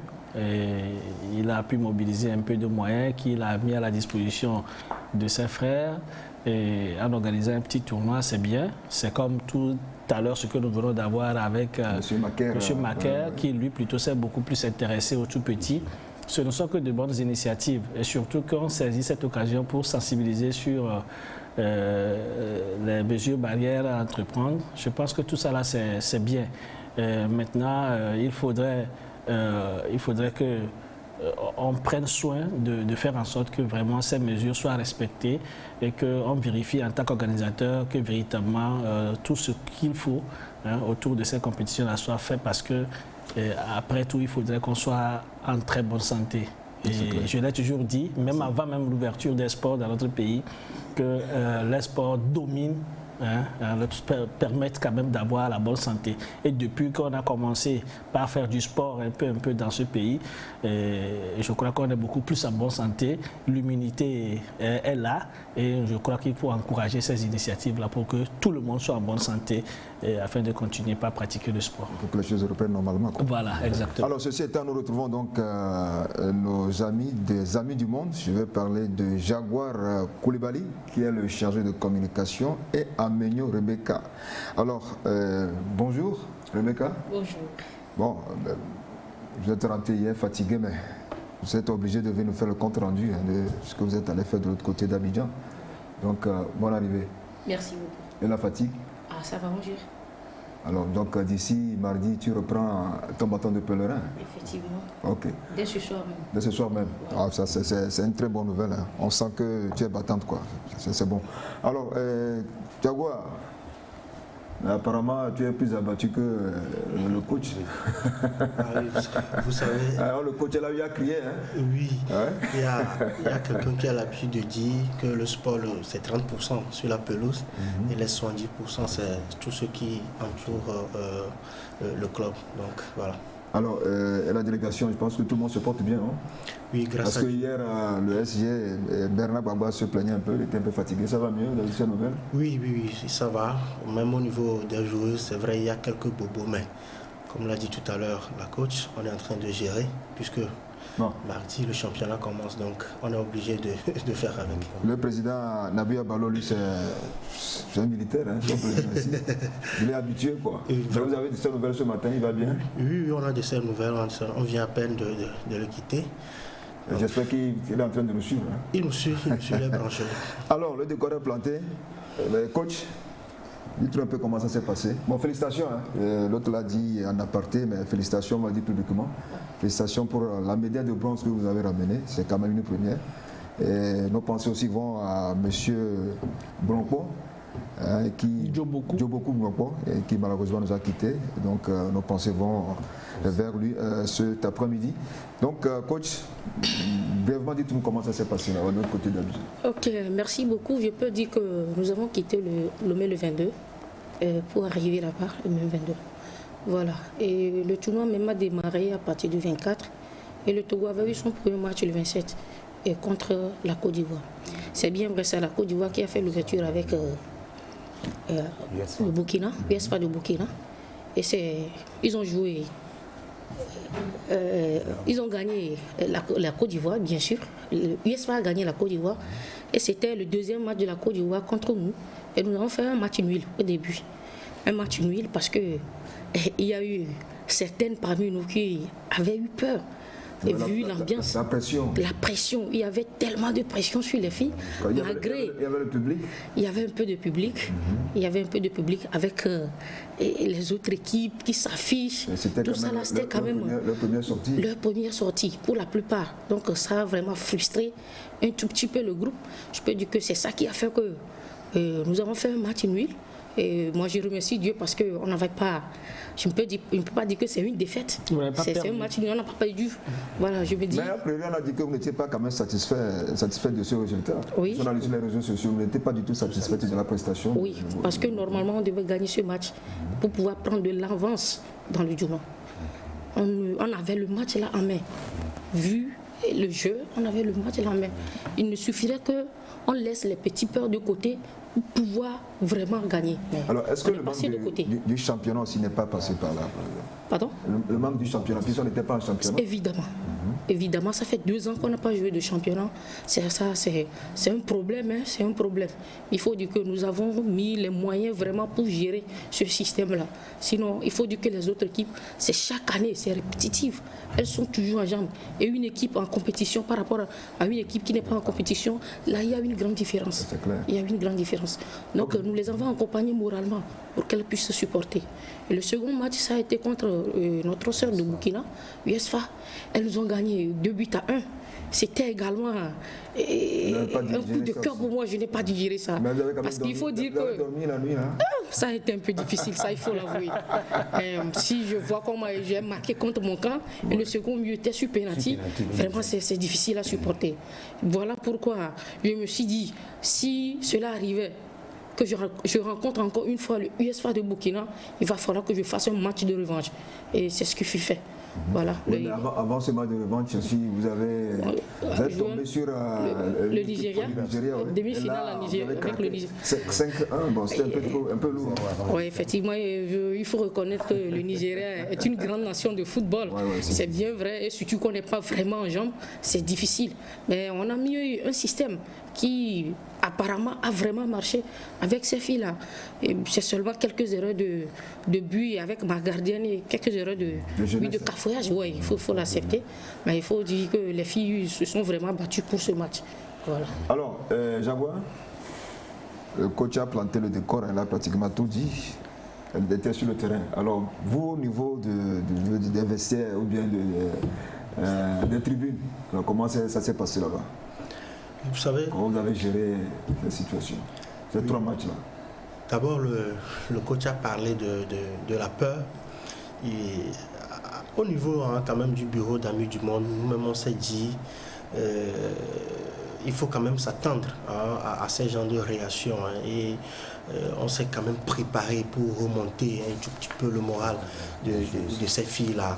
Et nous avions quand même demandé au coach de souvent nous laisser venir au vestiaire pendant les mi-temps pour quand même parler aux filles, puisque vous savez, il y a des pères de famille qui composent le bureau d'Amis du Monde, et quand un père parle à sa fille, il aura quand même un déclic. Donc je crois que c'est ce qui fut fait, et le président, le colonel Nabiou, a eu cet accord-là de son coach, et à chaque fois, il descend dans les vestiaires pour remonter le moral. Mais vous avez joué le rôle de préparateur mental, quoi. Préparateur mental, puisque nous n'en avons pas. C'est vrai. Le psychologue. Voilà. Oui, mental, oui, mais psychologue, non, parce que il y avait le docteur Kouvahe qui a quand même fait un solo de boulot là côté psychologie, qui quand même chaque fois, que ce soit dans les chambres d'hôtel, que ce soit sur les lieux d'entraînement ou bien au restaurant surtout, et c'est quand même de remobiliser la troupe, puisque vous savez, nous on est allé en Côte d'Ivoire sans expérience, ça il faut pas le cacher. Nous n'avons jamais eu cette chance-là de participer à une compétition de telle envergure. Dr Kouvahe, il est rodé en la matière. Voilà. Donc il a quand même apporté un plus. Maintenant, sur la compétition proprement dit, genre sur les matchs, je crois que notre premier match, c'est vrai, c'est un match que nous regrettons. Nous regrettons amèrement. Vous savez, les 11 heures de Gagnoa. Les 11 heures marquent, nous égalisons. Et vous marquez. Nous marquons le deuxième. Juste quelques fractions de secondes, à peine on engage et puis on égalise. Vraiment, ça fait. C'était dû à quoi, coach, cette égalisation? La déconcentration. Une égalisation matinale, si on peut le dire ainsi. Oui. Pas même matinale, c'est le temps de. Elles sont vraiment contentes au lieu de se concentrer sur le reste du jeu. Elles étaient trop contentes. Elles étaient trop contentes. Mais ça arrive aux garçons aussi, la déconcentration. Jusqu'à ce que le coach ne les replace, ne les dit de revenir à leur place et tout. Je vous dis, le mal était déjà fait. Là-bas, le mal était déjà fait. Et vraiment, ça a été vraiment difficile, que ce soit côté dirigeant, côté staff technique et joueuse, de digérer ça. Mais à un moment donné, on s'est dit, nous avons quand même promis au peuple togolais que nous n'allons pas aller à Abidjan pour accompagner les autres. Donc il faut repousser plutôt les manches et puis redonner vie à cette équipe-là, à l'élan là que nous avions quand même eu. Sur le deuxième match, c'est vrai, tout à l'heure le coach l'a encore dit, je peux dire que les 3 buts là, c'est Amis du Monde qui a marqué les 3 buts. Vous savez, marqué et on nous a, c'est l'UEFA qui a marqué premièrement, on a égalisé et je ne sais pas par quelle chimie. Le même scénario. Le même scénario, et puis bon voilà, la burkinabèse là tombe dans la surface de réparation et automatiquement on a sifflé. Penalty. Ça a été aussi difficile parce que nous-mêmes on s'est dit on devait quand même sortir, être première quand même, puisque c'est Amis du Monde, sortir première du pool et faire tout pour éviter du Nigeria. Ouais, mais ça, c'était vos calculs. C'était nos calculs, oui, mais il faut quand même aller à une compétition. Les autres aussi faisaient les calculs pour vous rencontrer. Voilà, les Burkinabés aussi faisaient ce calcul. Voilà. Et voilà que c'est eux qui sortent gagnants et ils sont premiers. Nous avons été en demi-finale avec un seul point. Et ça nous a un peu gênés. N'eût été ces goals d'average là qui, à notre faveur, qui nous ont permis d'aller en demi-finale. Et on devait, si on ne faisait pas attention, revenir au pays avec un point. Et ça ne faisait pas quand même une bonne image, d'abord pour le club et ensuite pour tout le pays. Parce que vu le soutien que nous avons quand même eu c'est le lieu de le rappeler. D'abord, le soutien du gouvernement togolais avec l'enveloppe financière, le soutien du public sportif, le soutien de tout le public sportif et le soutien des médias. Vraiment, je crois que vraiment il y avait cette pression-là de vouloir bien faire pour d'abord plaire à nos familles d'abord et ensuite plaire à tous les Togolais d'ici et d'ailleurs. Et c'est tout ça là qui a fait qu'à un moment donné, on se mettait les pieds dans les jambes et tout. Mais je ne parlerai pas de chance, puisque les règles ou bien les règlements de compétition font partie aussi d'un tournoi. Comme l'a dit le général Zoumarou Nyonfam, quand vous venez dans une institution, il faut maîtriser les règles. Ouais. Et à un moment donné, nous avons quand même vu qu'il y avait les règles de jeu qui quand même allaient à notre faveur. Pourquoi ne pas saisir l'opportunité là? Et on s'est dit dans les vestiaires et à l'hôtel, tant que nous avons eu cette opportunité de nous qualifier pour les demi-finales, nous irons jusqu'au bout, même si c'est le Nigeria. Et le dispositif tactique, c'est vrai, je ne suis pas technicien, mais ça fait un bout de temps que je suis quand même avec le club, et au niveau d'Amis du Monde, tout se fait de façon consensuelle. Collégiale, merci beaucoup. Il y a le staff technique qui, à chaque fois, propose le schéma tactique qu'ils doivent quand même utiliser à l'appréciation du bureau et à l'ensemble de la délégation. Parce que vous savez, pour cette compétition... Pour la petite histoire, c'est fait M. Blancpain qui avait instauré ce système. Le travail quand même. Vraiment. Ouais. Ça, merci pour ce rappel-là. Et vous savez, pour cette compétition, ce n'est pas seulement Amis du Monde qui a voyagé. Il y a quand même toute une délégation. Et nous nous sommes dit, c'est le Togo. Et il faut quand même partager nos idées avec les autres. Pour mieux réussir. Pour mieux réussir. Et ensemble, même ceux qui sont togolais et qui font partie de la délégation de l'UFOA, avaient quand même cette possibilité-là de nous approcher, de nous donner des conseils, que ce soit à l'hôtel ou dans les vestiaires. Et ça nous a quand même boosté, ça nous a quand même permis d'arriver là où on est aujourd'hui. Permettez-moi encore de dire aussi merci à Madame la ministre. Même depuis Tokyo où elle était, appelait à chaque fois, à chaque match, même si c'est défaite, même si c'est match nul, nous appelait, nous galvanisait. Je vais aussi dire merci. C'est normal, c'est un militaire, vous devez le rendre compte. Merci. Et nous allons aussi quand même dire merci à l'international, à l'ancien international togolais chez Yadé Bayor, qui nous a surpris parce que pour nous, on ne savait même pas que les éperviers seniors hommes pensaient à nous. Mais j'étais personnellement surpris. Franchement, je le dis. Il a fait quoi? Chez Yadé Bayor qui nous appelle. Depuis Lomé? Depuis Lomé, on était au vestiaire qui nous appelle et qui veut parler à toutes les filles personnellement afin quand même de les booster. Nous avons eu la présence aussi de la délégation de la Fédération togolaise de football. À sa tête, le président de la commission du football féminin, M. Fimer Ajavon, accompagné de Mme Jodopé Mana, qui était quand même venu à nous apporter le message de la Fédération togolaise de football. Et tenez-vous bien, pour quand même gagner ce dernier match-là et revenir au pays avec la médaille de bronze, c'est là où nous avons quand même senti que derrière nous, il y avait quand même un peu.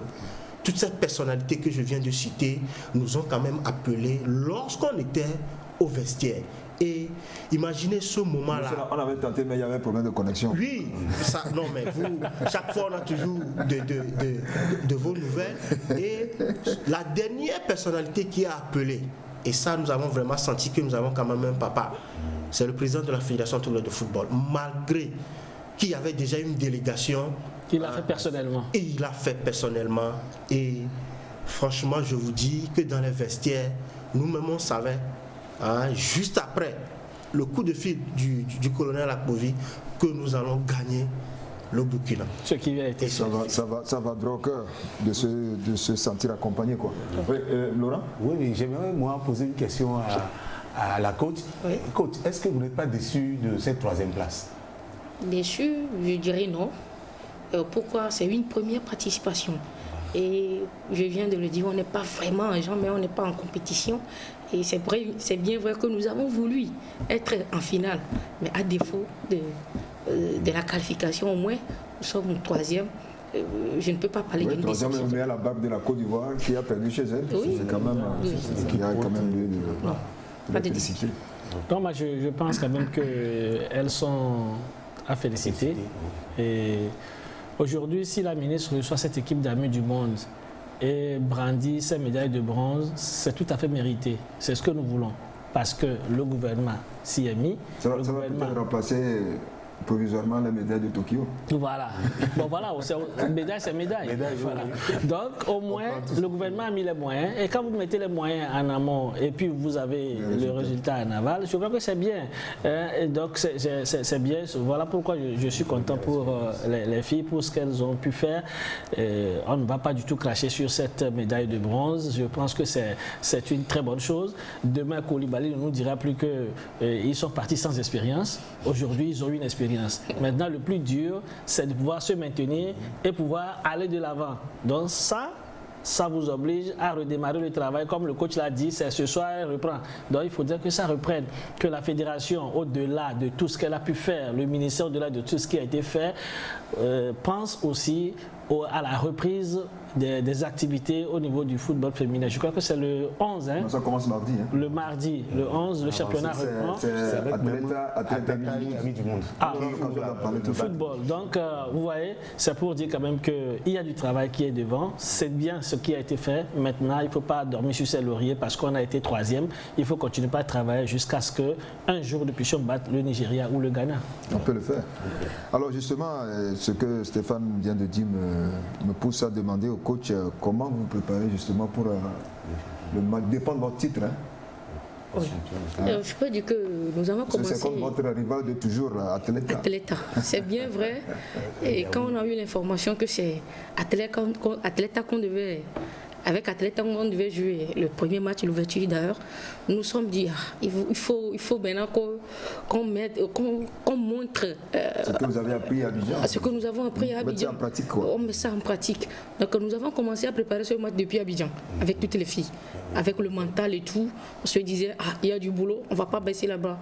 C'est ce qui a fait que d'ailleurs, hier même quand on était arrivé, le bureau et le staff technique a fait en même temps une réunion en ce qui concerne le championnat. Comment on va faire et tout, on a tout défini. Donc je peux dire que pour le moment, nous sommes dans de bonnes voies. Et dès ce soir, même l'entraînement commence au camp à Dido Gomé. Alors, à vous voir, moi j'aime cette énergie que vous dégagez, ça prouve que vous faites du bon travail. Alors, Jaguar, au niveau des dirigeants, comment ça se prépare? Bon, au niveau du staff technique, c'est bon, hein? Bon, maintenant, à votre niveau, au niveau des dirigeants, comment ça va se passer? Oui, vous savez que c'est le bureau qui doit quand même donner les moyens au staff technique de pouvoir avancer. Je crois que si le coach a eu à le dire haut et fort ici sur ce plateau, je crois qu'au niveau du bureau, c'est qu'il a déjà eu les hockey et les moyens qu'il faut pour défendre et notre titre. Vous savez, vraiment c'est depuis Abidjan que nous avions quand même commencé à préparer ce championnat. Le championnat, ce n'est pas seulement le football, il y a le côté administratif et il faut quand même faire enrôler ceux qui vont participer à la compétition. Voilà, les licences et tout, c'est vrai, tout le bureau presque était à Abidjan, mais nous avions quand même sollicité les partisans d'amis du monde ici qui ont déjà commencé ce qu'il faut quand même faire. Mais là, vous savez, depuis un moment, la gestion du club Amis du Monde a pris d'autres tournures. Vous savez, les derniers moments du feu bloc-mort, il y a quand même eu des réformes au sein du club et chacun est dans son rôle et ce qui fait que ça allège vraiment la tâche. Et bon, nous avions décidé et continuer hein, avec l'élan que nous avions pris en préparant la compétition d'Abidjan. Nous n'allons pas quand même laisser les enfants divaguer d'ici. Là, vous savez qu'elles sont en vacances et chacun va profiter pour s'évader. Mais nous, notre objectif, comme l'a dit tout à l'heure la coach, c'est de pouvoir mieux encadrer ces enfants-là. Donc au niveau d'Amis du Monde, le travail va continuer comme si on devait quand même continuer. Actuellement, vous êtes à mise au vert. C'est tout ce que je voulais quand même dire en passant par cette lecture-là.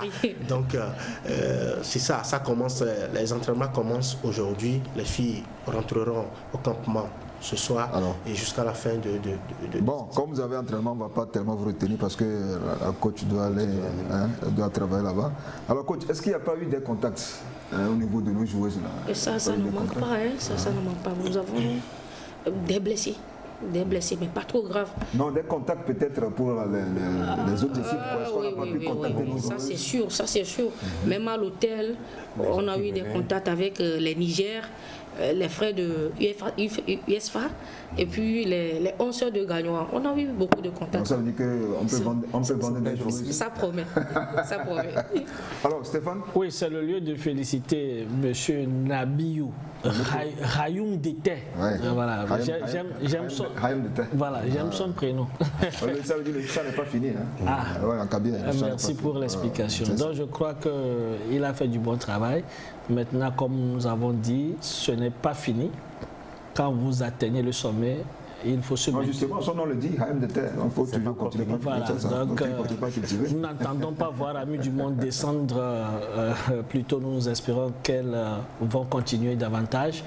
Et on les attend dans le championnat pour voir ce qu'elles vont produire et tout. Je sais aussi qu'il y a eu de nouvelles joueuses qui sont venues étoffer le groupe. Je ne sais pas comment ça se gère, mais administrativement, comme l'a si bien dit mon confrère, il va falloir prendre des dispositions. Si les nouvelles vont rester, alors que les papiers soient faits dans de bonnes conditions, dans les règles de l'art, afin qu'on sache qu'elles sont avec vous. Si ce n'est pas le cas, qu'elles puissent retourner, afin que le coach puisse savoir quel est l'effectif réel avec lequel elle va travailler. Donc voilà, bonne chance à Amis du Monde et félicitations encore une fois à l'entraîneur, à tout le staff, tous ceux qui ont travaillé. Et comme tu l'as dit, à des bailleurs, tous ceux qui sont intervenus, merci beaucoup à eux. Nous sommes très contents, tous les Togolais sont contents de vous. Nous sommes fiers de votre prestation. Alors, est-ce qu'il y a déjà un rendez-vous arrangé avec Madame la ministre? Parce qu'il faut aller lui présenter les médailles.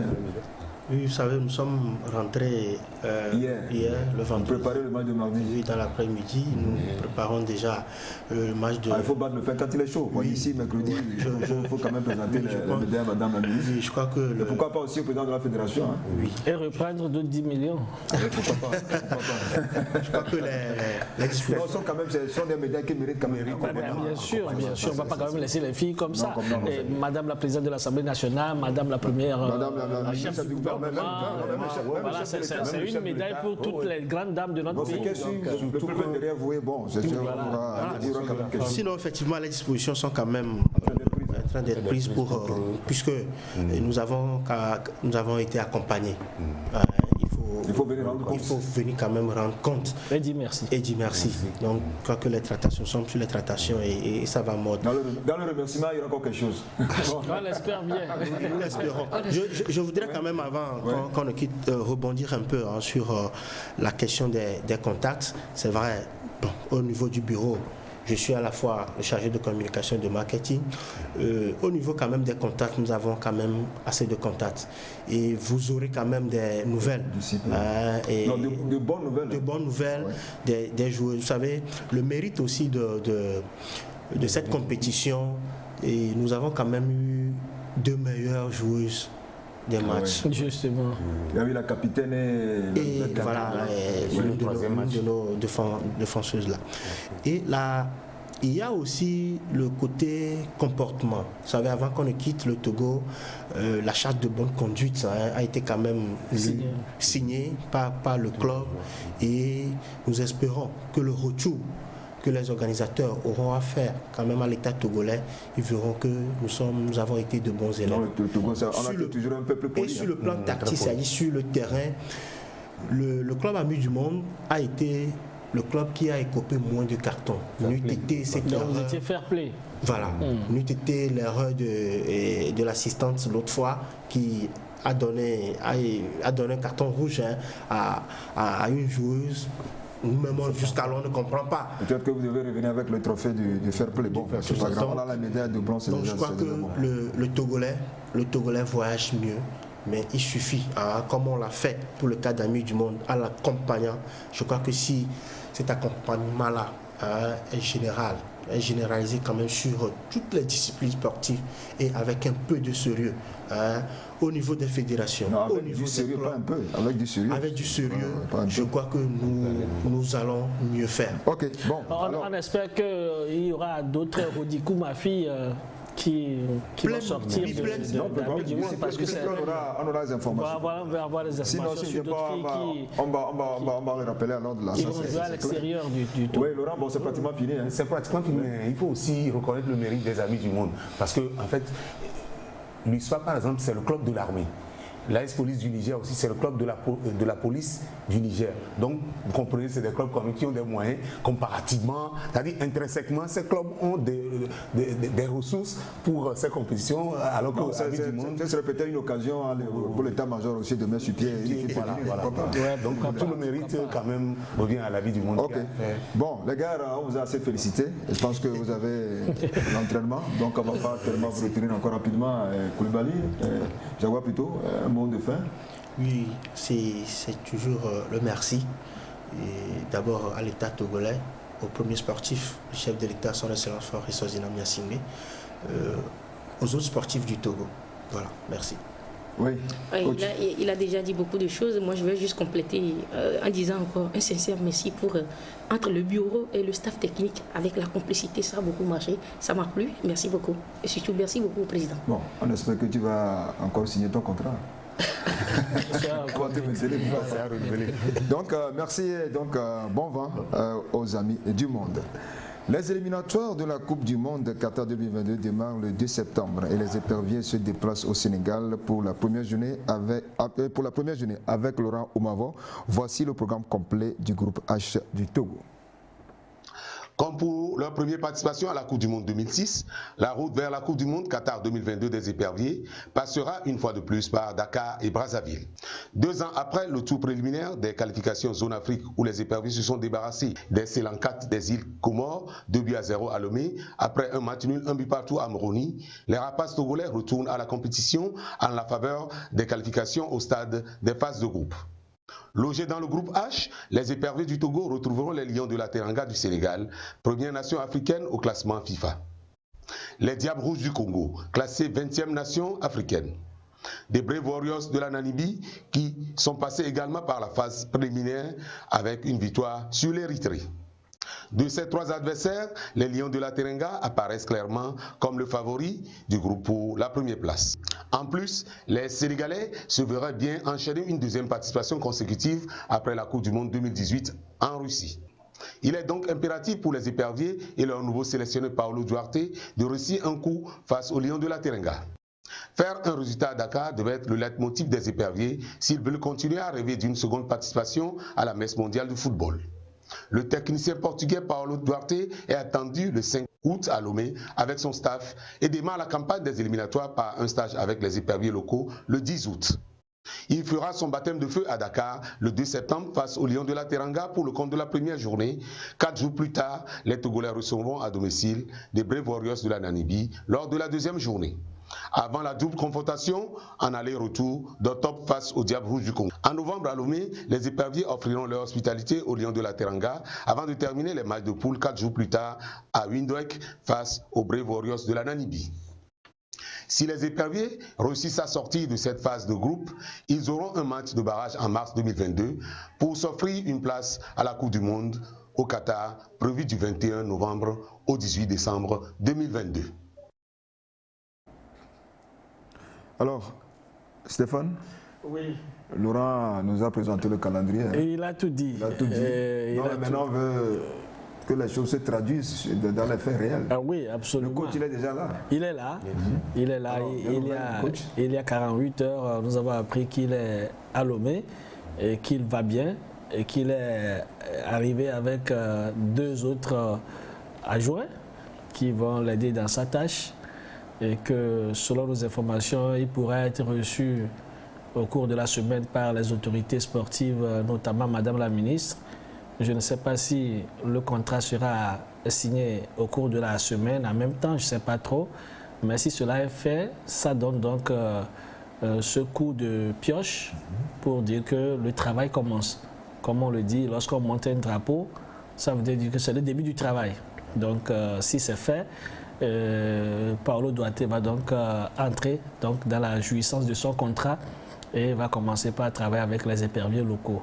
Il est prévu le 10, un regroupement pour ces éperviers locaux-là. Et nous avons déjà cité la liste des joueurs ici. Ils seront là et sous la houlette donc, du sélectionneur. On va voir donc ce que ça va donner. Ce sont les premiers pas du portugais chez nous. Ces premiers mots quand même sont assez rassurants. On espère qu'on sera au Qatar en 2022. Alors Laurent, oui, Stéphane a dit très bonne chose, mais une autre chose aussi de l'accompagner. Il faut quand même aussi accompagner ce coach. Oui, il faut l'accompagner. D'abord, on le souhaite que dans les jours à venir, il aura son contrat signé pour pouvoir démarrer. Mais il faut aussi remarquer que le public sera derrière lui et que toute la fédération et toute la famille togolaise du football qui est réconciliée sera derrière ce coach. Et que pour un nouvel élan.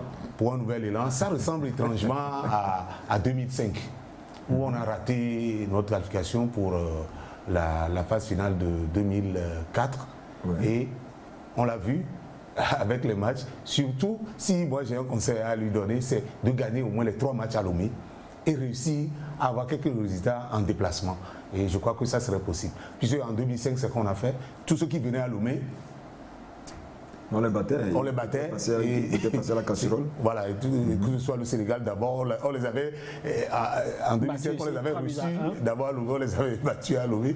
Et c'était comme ça. Et même le Congo. Puisque ces 2 adversaires étaient là aussi en 2005, le Sénégal et le Congo-Brazzaville. On espère que ça nous portera encore. Est-ce que l'histoire va se réécrire? Bon. L'histoire peut se répéter, pourquoi pas. Donc, je crois que Paolo Duarte est positif. Maintenant, il faudrait qu'il ait les joueurs qu'il faut. Il faudrait que les moyens aussi puissent accompagner pour qu'il puisse mettre en application son plan d'action. Je crois que impossible de ne pas être togolais. Impossible de ne pas être togolais. Ce n'est pas trop dire qu'on va battre le Sénégal ici à Lomé. Ce n'est pas trop dire qu'on puisse battre le Sénégal de l'autre côté, là-bas au Sénégal. Donc, il suffit de mettre une bonne stratégie en place et d'essayer de contrer l'adversaire et de marquer un but si l'occasion se permet, si l'occasion le permet. Donc je crois quand même que actuellement nous avons quand même toutes les cartes, toutes les chances en main pour pouvoir démarrer ce mondial. Et nous avons aujourd'hui un coach un peu pragmatique. Ce n'est pas quelqu'un qui quand même ça ne se passe pas bien, il dit, il félicite les joueurs quand même pour le jeu produit, même si nous avons perdu. Je pense que c'est quelqu'un qui a envie d'aller de l'avant. Donc pour l'instant, nous allons le soutenir. Nous invitons le public sportif à le soutenir, à accompagner ses premiers pas. Voilà, ses premiers pas. Et nous allons voir maintenant ce que cela va donner. Il est vrai quand même que l'équipe que nous avons aujourd'hui n'est pas vraiment une équipe très forte. Ça, c'est vrai. Parce qu'il y a beaucoup de choses à construire. Par exemple, au niveau de la défense, la charnière centrale pose beaucoup de problèmes. Au niveau du milieu de terrain, beaucoup d'anciens joueurs, notamment Alexis Romao et autres, sont en train de partir. Au niveau de l'attaque, Adebayor est parti. Nous n'avons pas encore un autre Adebayor. De là-bas s'essaye. Oui, Fodo là-bas est en train de revenir. Des fois, ça lui marche, des fois, ça ne marche pas trop. Donc, je pense quand même que la mayonnaise peut prendre. Mais maintenant, il faut qu'on soit patient aussi et qu'on puisse accompagner le sélectionneur dans ce travail qui vient de lui être confié.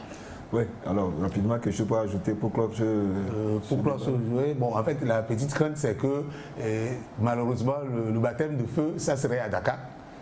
Et on rentre en compétition avec l'équipe supposée être favorite du groupe.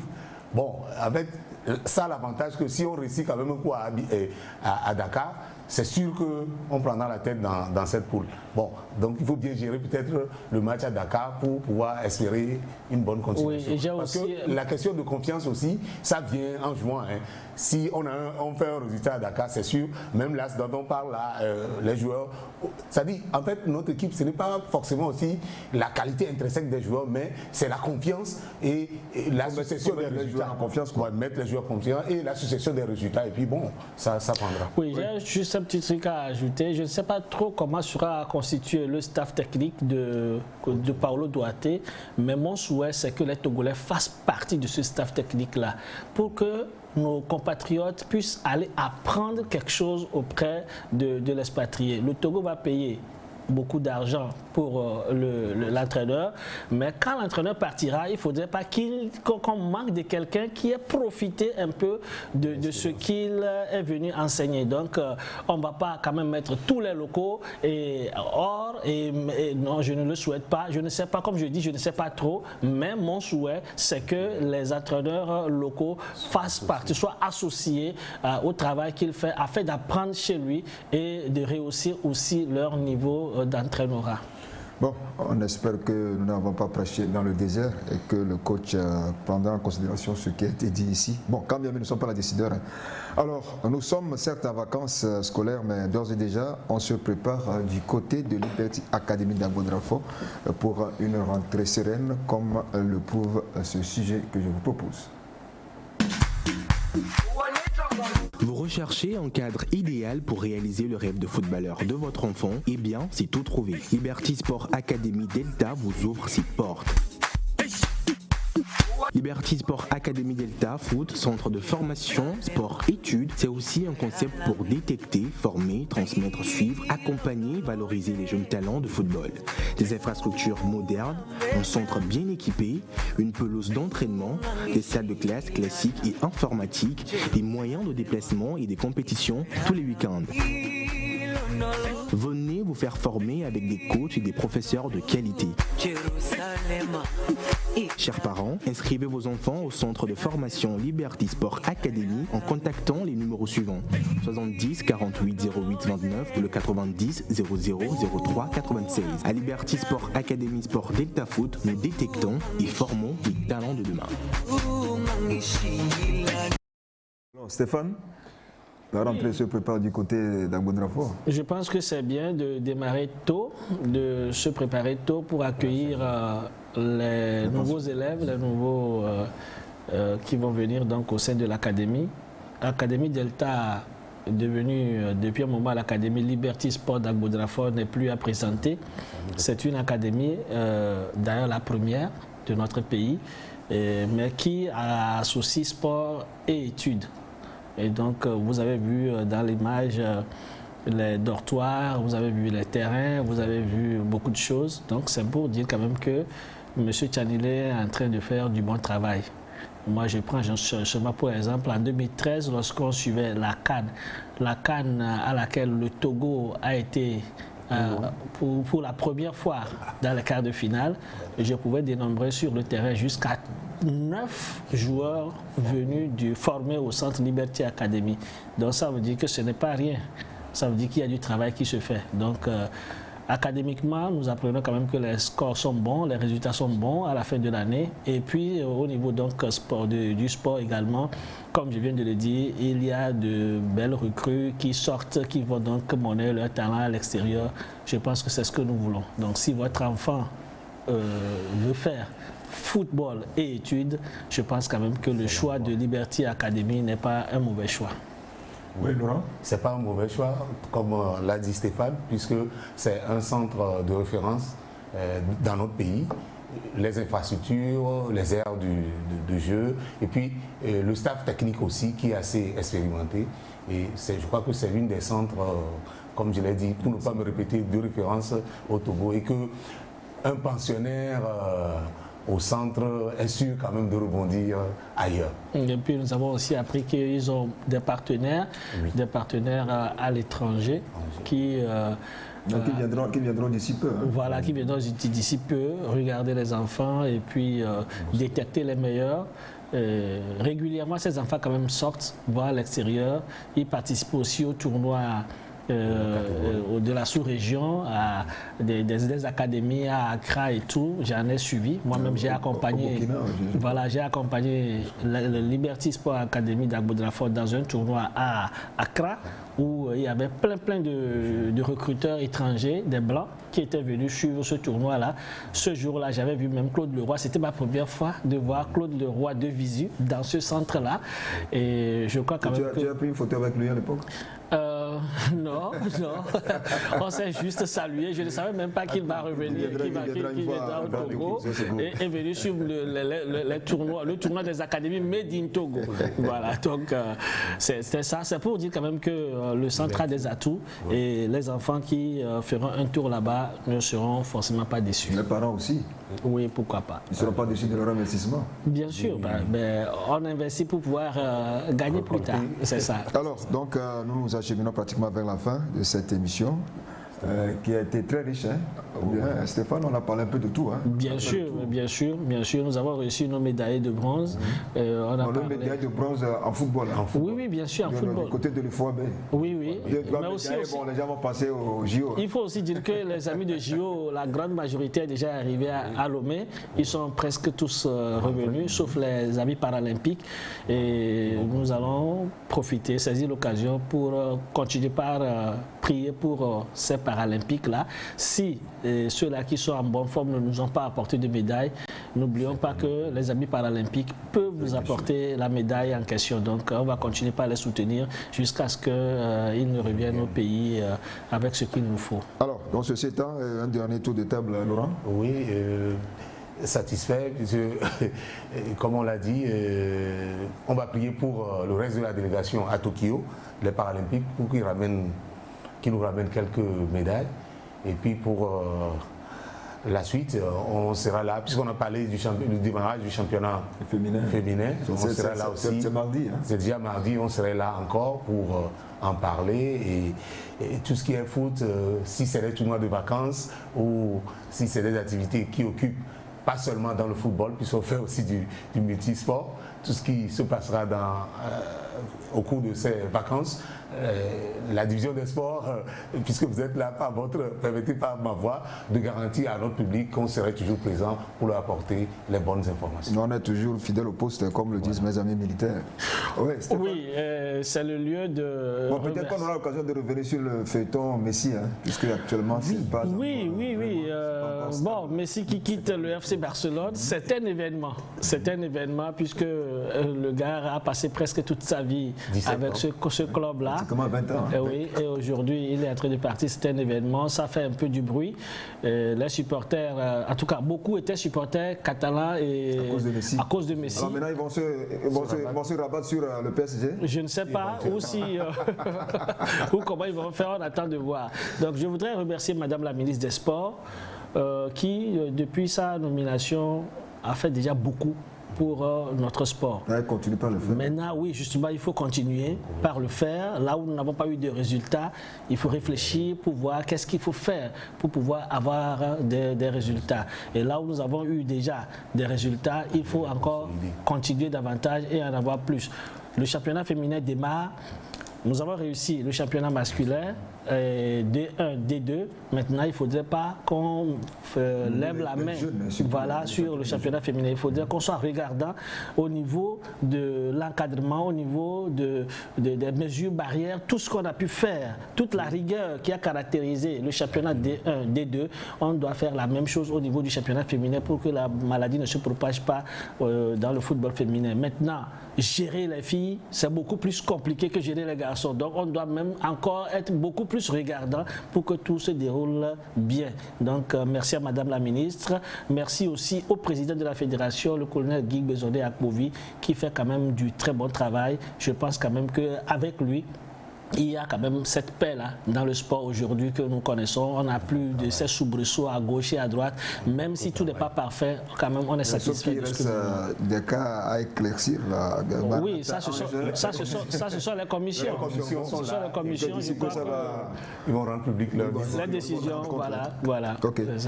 Donc, nous sommes ainsi arrivés au terme de cette édition. Merci donc à Stéphane, que nous espérons revoir samedi prochain, si Dieu le veut. Et sans oublier Dieu le voudra. Merci aux réalisateurs, à Kakpo et à toute l'équipe technique, sans oublier les chefs d'édition. Ils sont 3. Il y a Achou Saba, Islam Degenou et Simon Ndakwa. Au revoir et à bientôt. Et c'est parti pour ce 8e de finale entre l'Angleterre et l'Allemagne ici à Wembley. 25 ans après, ces deux formations se retrouvent.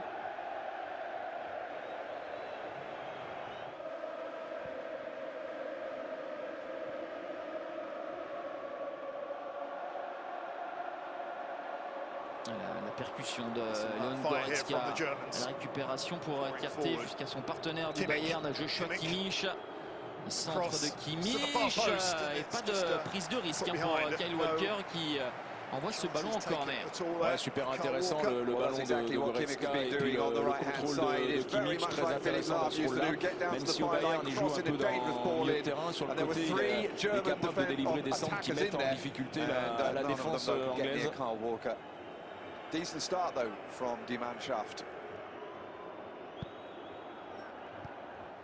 Kimmich, Goretzka, Thomas Müller. Qui retrouve dans un superbe 1-2 Leon Goretzka. Est-ce qu'il va être rattrapé? Oui, il y a un bon retour défensif de Declan Rice. Est-ce qu'il y aura un coup de sifflet de Danny McKelly? Oui, il y aura un coup de sifflet et même un carton pour Declan Rice, le milieu de terrain de West Ham. Qu'est-ce que c'est bien joué, ça fait 2 ballons dans l'axe. On l'a vu tout à l'heure avec Werner qui a fait un mauvais contrôle. Et là Goretzka qui s'en va seul. Et puis heureusement le retour de Rice qui attrape le joueur allemand par le bras. Et ça va permettre aux Allemands d'obtenir un très bon coup franc. La faute est réelle, le carton jaune justifié.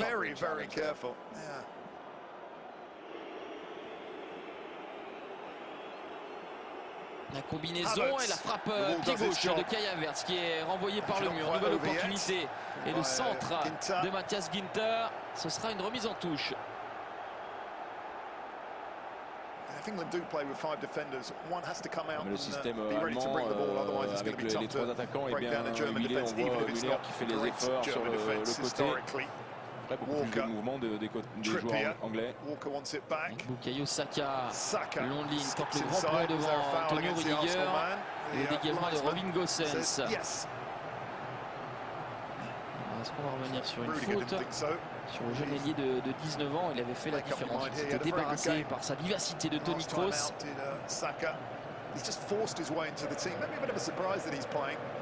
Les Anglais vont essayer de porter le danger à l'approche du but de Manuel Neuer sur ce coup franc excentré. La tête de Maguire envoyée par Mats Hummels. Maguire de nouveau.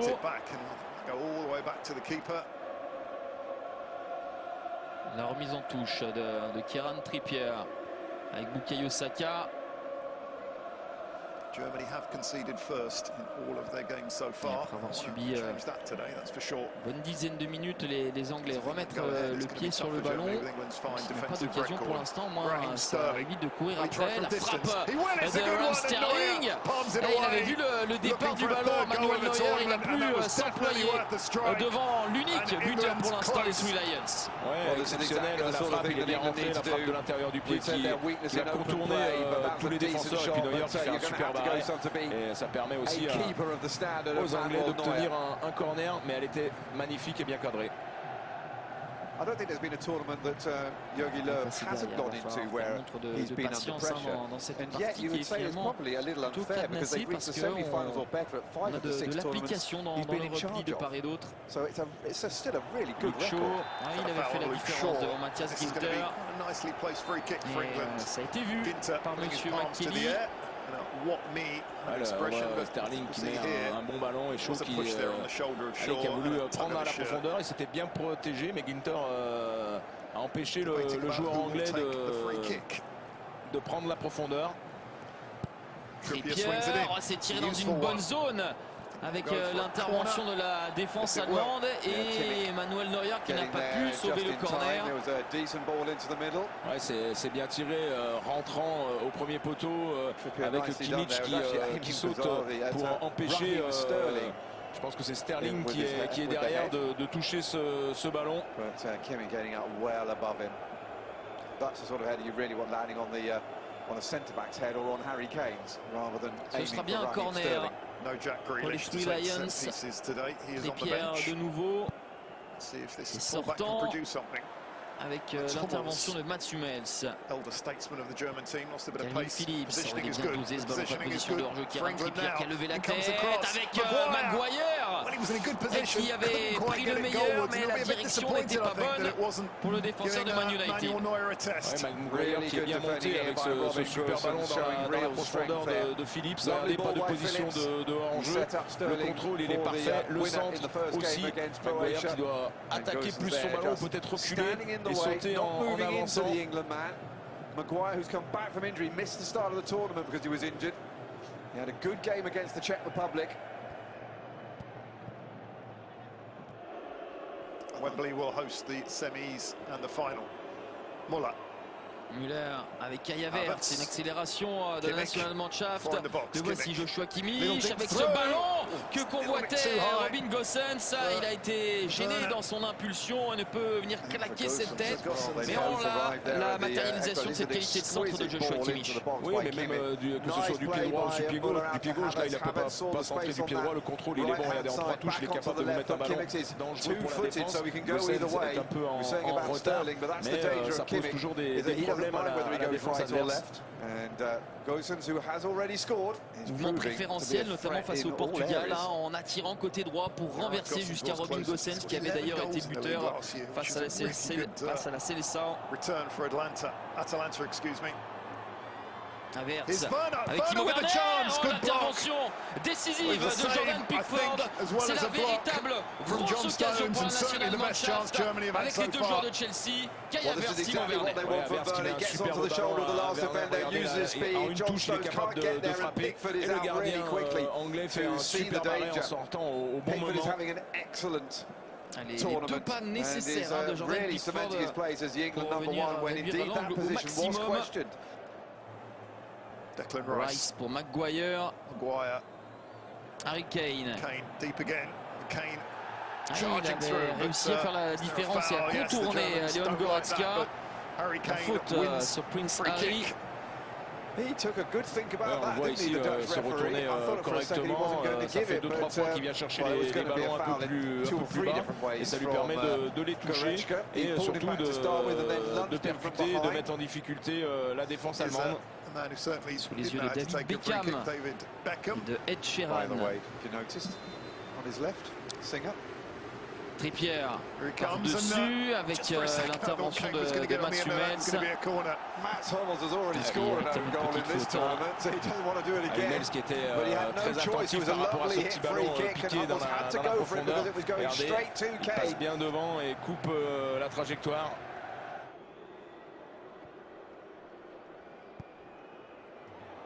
Mal assuré, ça cette remise de Thomas Müller avec Raheem Sterling qui va percuter, perforer, Sterling encore, le retour de Ginter, Harry Kane, le sauvetage de Mats Hummels qui est venu souffler ce ballon devant Harry Kane. Avec le ballon renvoyé par un défenseur, donc Kane n'est pas en jeu, et Hummels avec le pied droit, regardez ici Kane qui fait le bon contrôle, et heureusement Hummels avec ce pied droit, le tacle il est magnifique, hein. Le geste défensif il est parfait. De l'autre côté, ça va repartir. Goretzka. Le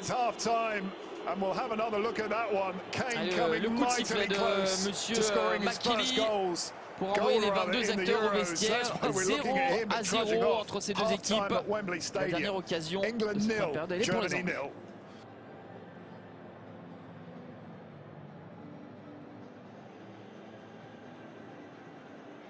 Jadon Sancho, Angus Torode is a big admirer of the Dortmund man. Who knows? Do you think Mason Mount could come in? He has been training, but he's been training on his own, which is not the same thing at all. Let's see how Germany do with this attack before we talk about the Chelsea attacking midfield player. Toni Kroos. Kroos qui appuie avec Müller, le jeu à 3. Toni Kroos. Avec Robin Gosens, centre en première intention de son pied gauche. La reprise, oh la claquette de Jordan Pickford sur cette demi-volée fulgurante de Kai Havertz. Elle est magnifique, hein, la mauvaise remise des défenseurs et Havertz qui frappe. Et l'arrêt de Pickford, il est exceptionnel. Hein, regardez, main ferme. Quelle rapidité pour déclencher pour Kai Havertz, celui qui a déjà marqué 2 buts depuis le début de la compétition. On voit la frappe de Havertz et le super arrêt de Pickford. Parce que c'est soudain. He's got a lot of goals in Germany before he went to the English Premier League.